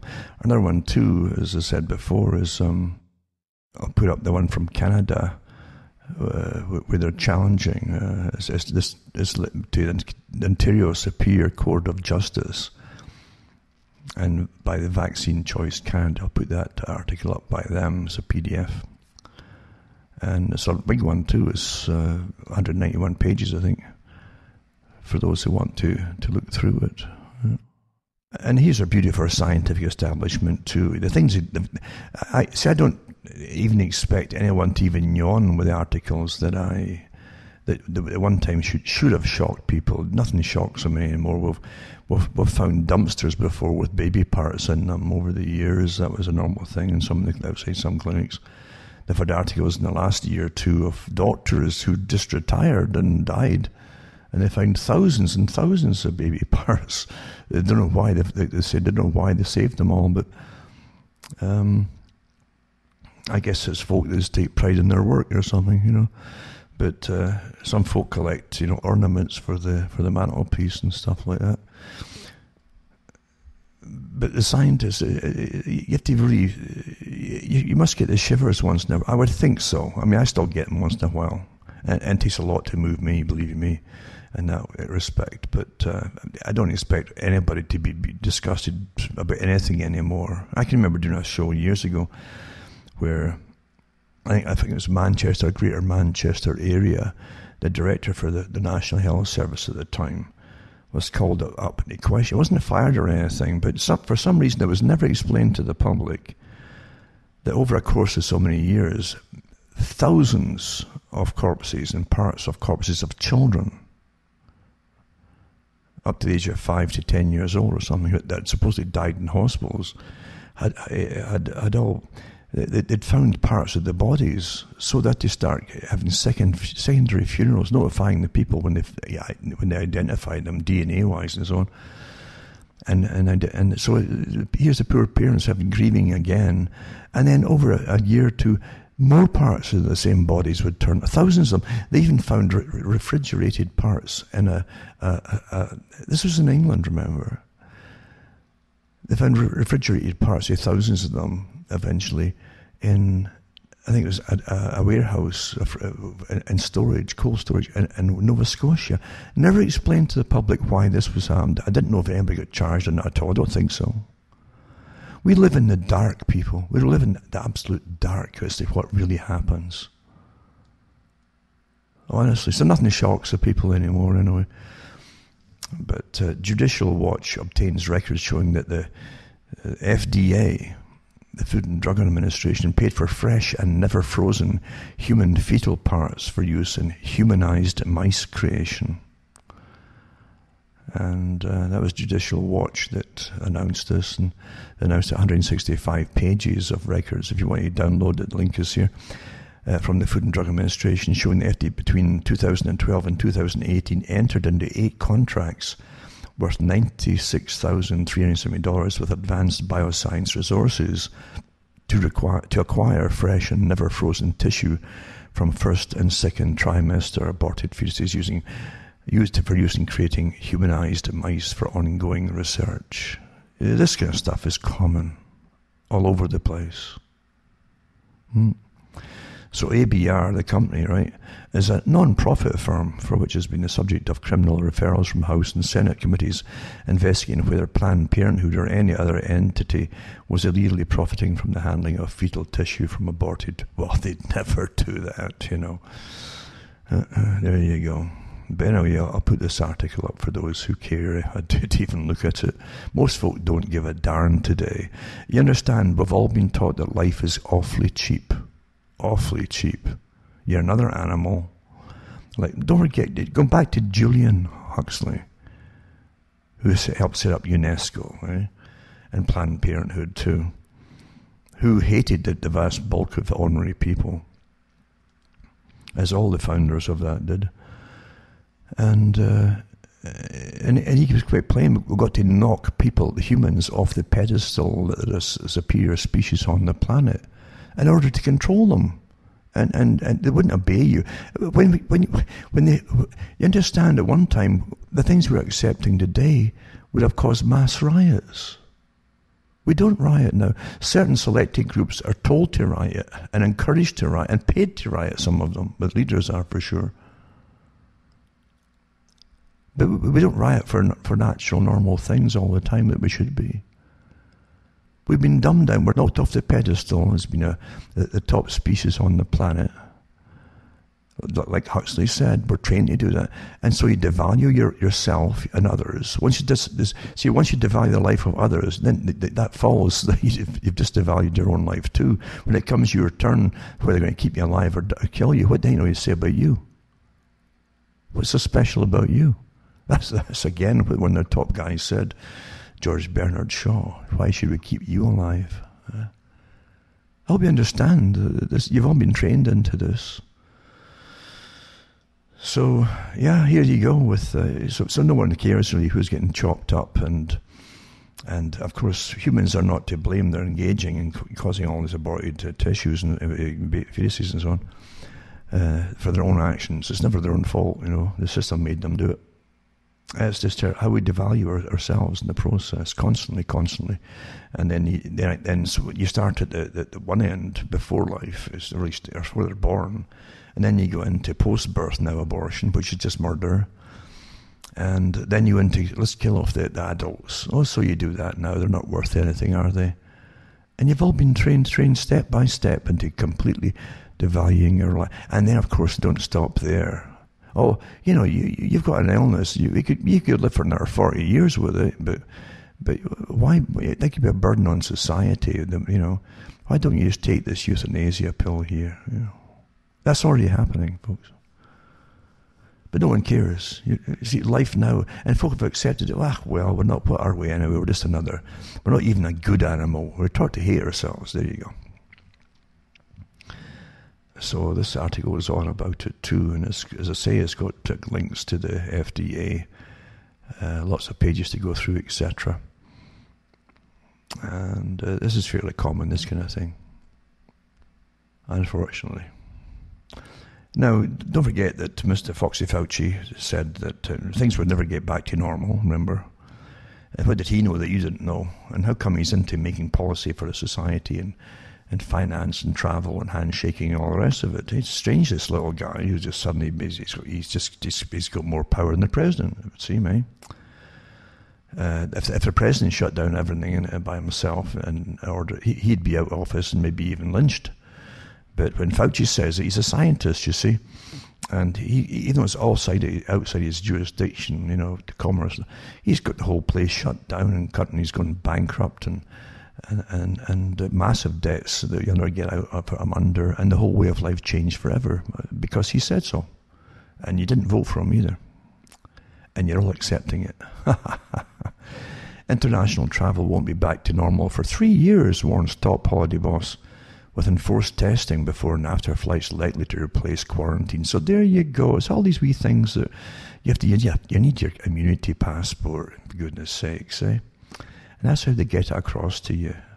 Because it's not going to be just that. It's going to be going from your house to the supermarket, eh? There you go. There you go. More than 8,700 stores are closing in 2020 so far, a number that will surely rise. And it says, the list of stores closing is already very long, maybe much longer at the end of the year. The coronavirus pandemic has left many companies in horrible shape. Oh, no kidding, eh? No kidding. And it says that some have had to declare bankruptcy. I wonder why, when you close them down, the whole economy, and forbid them to go anywhere, why that makes them all go bankrupt. Eh?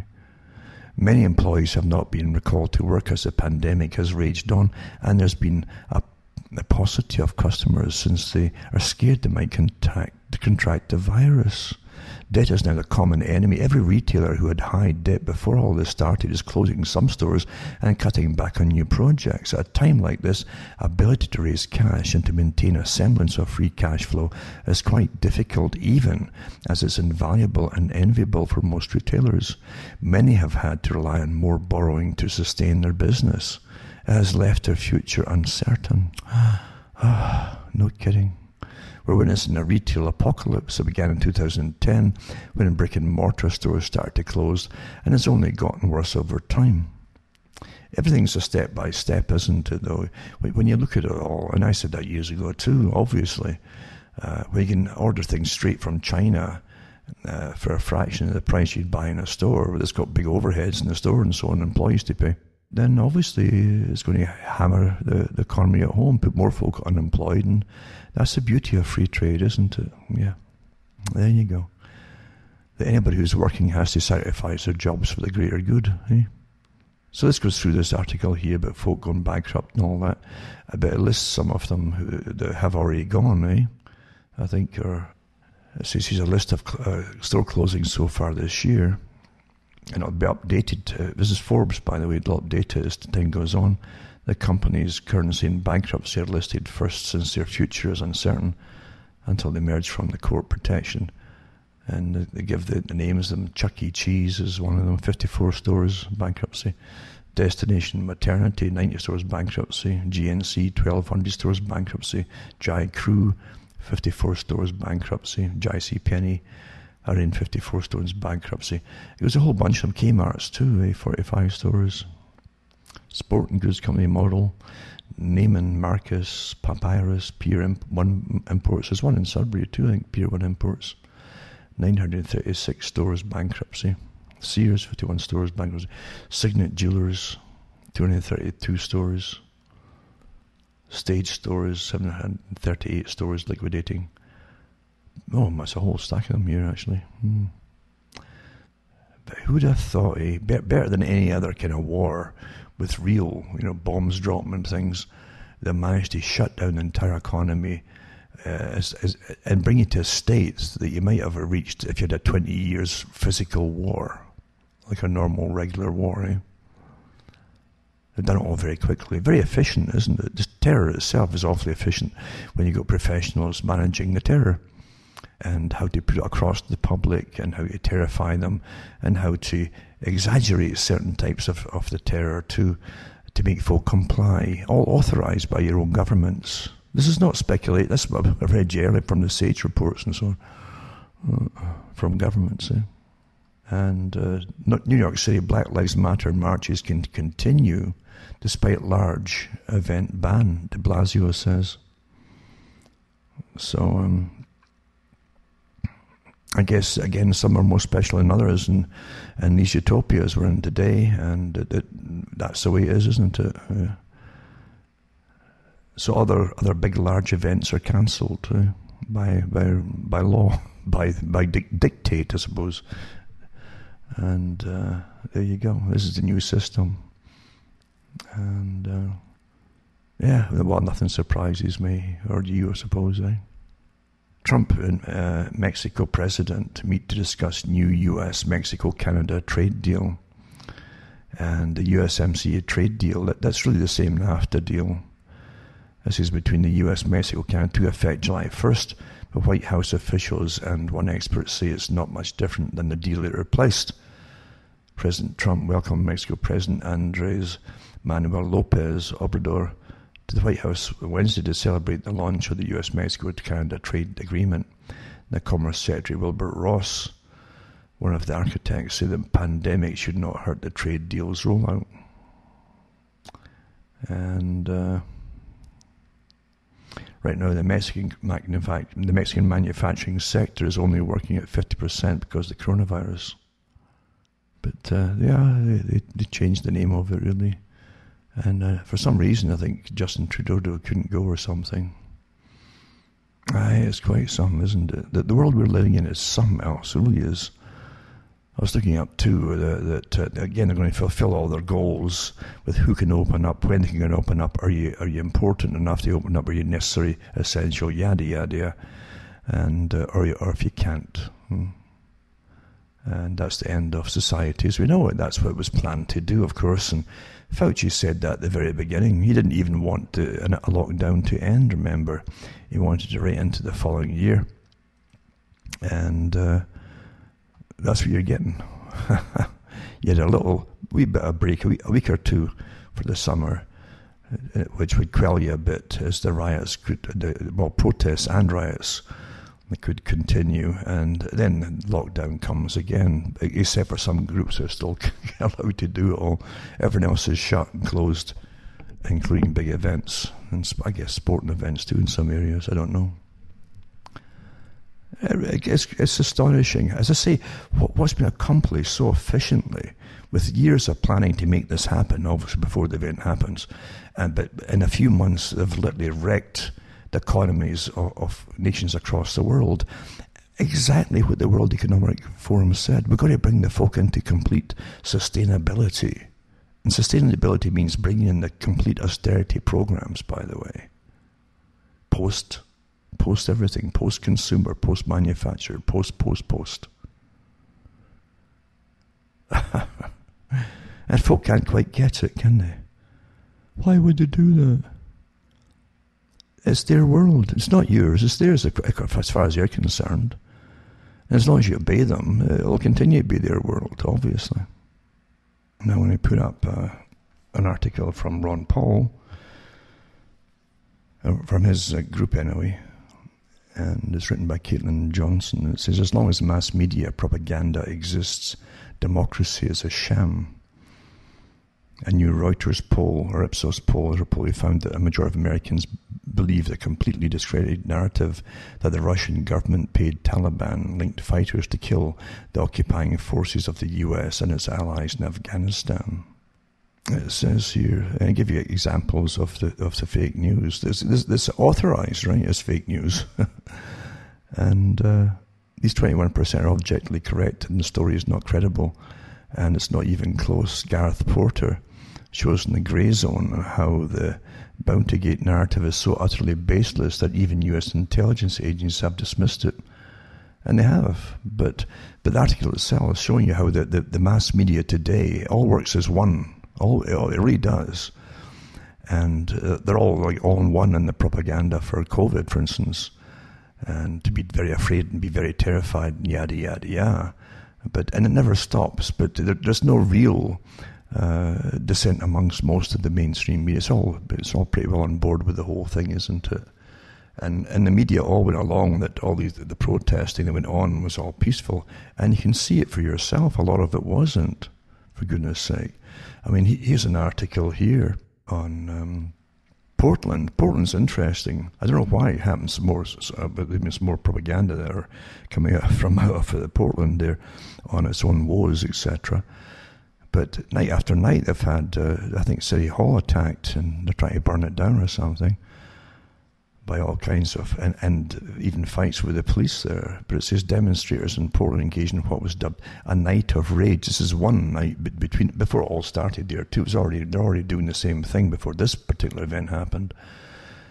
It says to avenge the death of Black Lives Matter protester who died over the weekend after a man drove his vehicle on a closed freeway. And you can actually see that little clip of where it happened. This is where a protest was taking place. The Multnomah County Sheriff Office is aware of an event tonight calling for a night of rage at the Justice Center in downtown Portland. And it says, we strongly support the right to demonstrate for people to use their individual and collective voices and so on. And it says, 200 folk gathered in front of the federal courthouse for a sit-in. And the event coincided with a night of rage protest over the death of Summer Taylor, who died Saturday after being struck by a driver who drove his vehicle onto a closed freeway where a protest was taking place. This driver, by the way, was driving a pretty new, expensive vehicle anyway. It looked pretty well new. But regardless, he himself was Eritrean, I think. He said he was from. Came over as a student and had stayed from 2014, something like that, I can't remember. But goodness knows why he kept driving, and he maybe he panicked when he saw them all on the road. Who knows? It's at night, you see. But why are they attacking? The courthouse? But I think the attack to the courthouse was already happening before that happened. So it's on the go. I mean, Portland's been racked with massive rioting. When you start burning places down, that's not a protest, people. You know. It isn't a protest. A protest is something where you peacefully hand out literature to people in cars and things like that. You don't go up and jump on the cars and smash them. Yeah? That's what, again, Peter Hitchens said, that the ones today are not there for debate. It's their way or no way. And they want to take it out on somebody, and that's the truth of it. But then you have an article here, Portland businesses now have lost $23 million due to the violent protest. Why are you calling them protests? I mean, burning places down is not a protest, folks. That's not protesting. That's anarchy. So they've lost $23 million since violent protests have racked the city, authorities say. And it says that the intensity of the violence and length of the demonstrations have been unprecedented in the city's history. It's a model state for the city for the United Nations, a goody city. It's sustainable, and they've got more folk bicycling there than anywhere else, and yada yada yada, you know. So it says protests have occurred for 41 consecutive nights following the death of George Floyd, black man who died while a cop kneeled on his neck for 8 minutes in Minneapolis. And the protesters are directing their efforts towards destroying federal property. You know. And it's on and on and on. And the world is watching this. And what is the message to the world? What is the message? The message is something is going under. And what's going to replace it, you know? Well, I don't even have to guess much how it's going to replace it. It's going to be complete shambles. And folk who know how to destroy and burn places down certainly don't know how to make things work. Once rage is gone, what's left? What's left? Is that when the cries for help go out? Help! It's astonishing what's happening. All coordinated across the world, mind you, not just one place. And this is what you call revolution. It's a revolution, obviously, coordinated too by the richest folk on the planet at the top, who'll use one crowd against another as it suits them. And that's how things work out. Sad, isn't it? But true. But that's the real system. It's beyond your control. You don't have much say in it at all. You only have a little bit of say in what maybe you can do for yourself. A little bit, not much, in these times, because it's been planned on a worldwide war-type footing. This is a world war. To bring in a global structurized system. And for globalists who control the planet, they already own it all. And they're the richest folk in the world. And their minions beneath them are not the ones that are rioting on the streets. They're handy at the moment for them. That suits their purpose. The ones that work for them all wear the very expensive suits and ties and live in luxurious homes and things. And they're not the bosses. They serve the bosses, the ones above them. But at the moment, as I say, a form of anarchy and communism suits the purpose to bring in globalism. Oh, but we need a global structure to deal with epidemics and pandemics, and to share things equally across the world. You know, the redistribution of wealth is it's all your wealth, a little bit you've got, not for the ones at the top that already own it all. But the folk at the bottom never figured that out. Most of them, eh? Even the ones that are rising. So there you go. Terrible times, really, to be living, but at the same time, for those who can see it, it's incredible wartime strategy. This is a war on everybody else, you see, to make you comply to their system of what they call sustainability, which is all to suit them. And now, over a period of 30, 40, well, most of us will die off, you see. As I've said before, the ones who are doing the rioting at the moment and so on, and who are angry about everything, and angry about the planet and yada yada and the environment, they won't have children, and they'll die off in their turn as well. So they're all useful at the moment. And that's how it's run, eh? All you can do is try to keep some decent friends around you, or at least be in contact with them, to help each other, come what may. That's what you have to pledge to. Because they'll have nothing else. Government is not going to help you in the next phase of it all. And government obviously is complicit making all of this happening and to allow it all to happen. Of course it is, including the whole COVID lockdown, depending on who you are. To get out your home, eventually you have to get some group that can go out and protest so that it'll be allowed, you know. And you can get, maybe as you're protesting down streets, you can get into a store and get some groceries. You know, otherwise, you might be allowed out without an immunity passport. I said that years ago. Eventually, you have to belong to some special elevated minority group, whoever was the trendy ones at the moment, or you won't have any rights at all. And that's exactly what's happened, you see.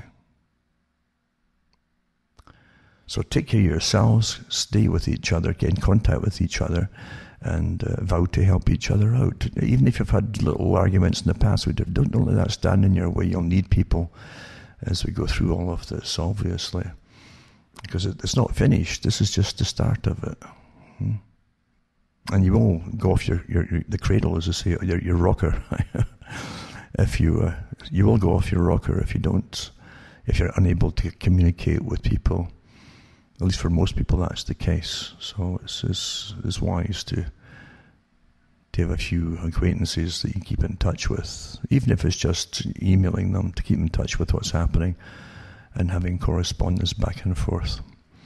Keeps you sane, right? For myself, Alan Watt from Ontario, Canada. Remember, send a few bucks my way. It's good night, and may your God or your gods go with you.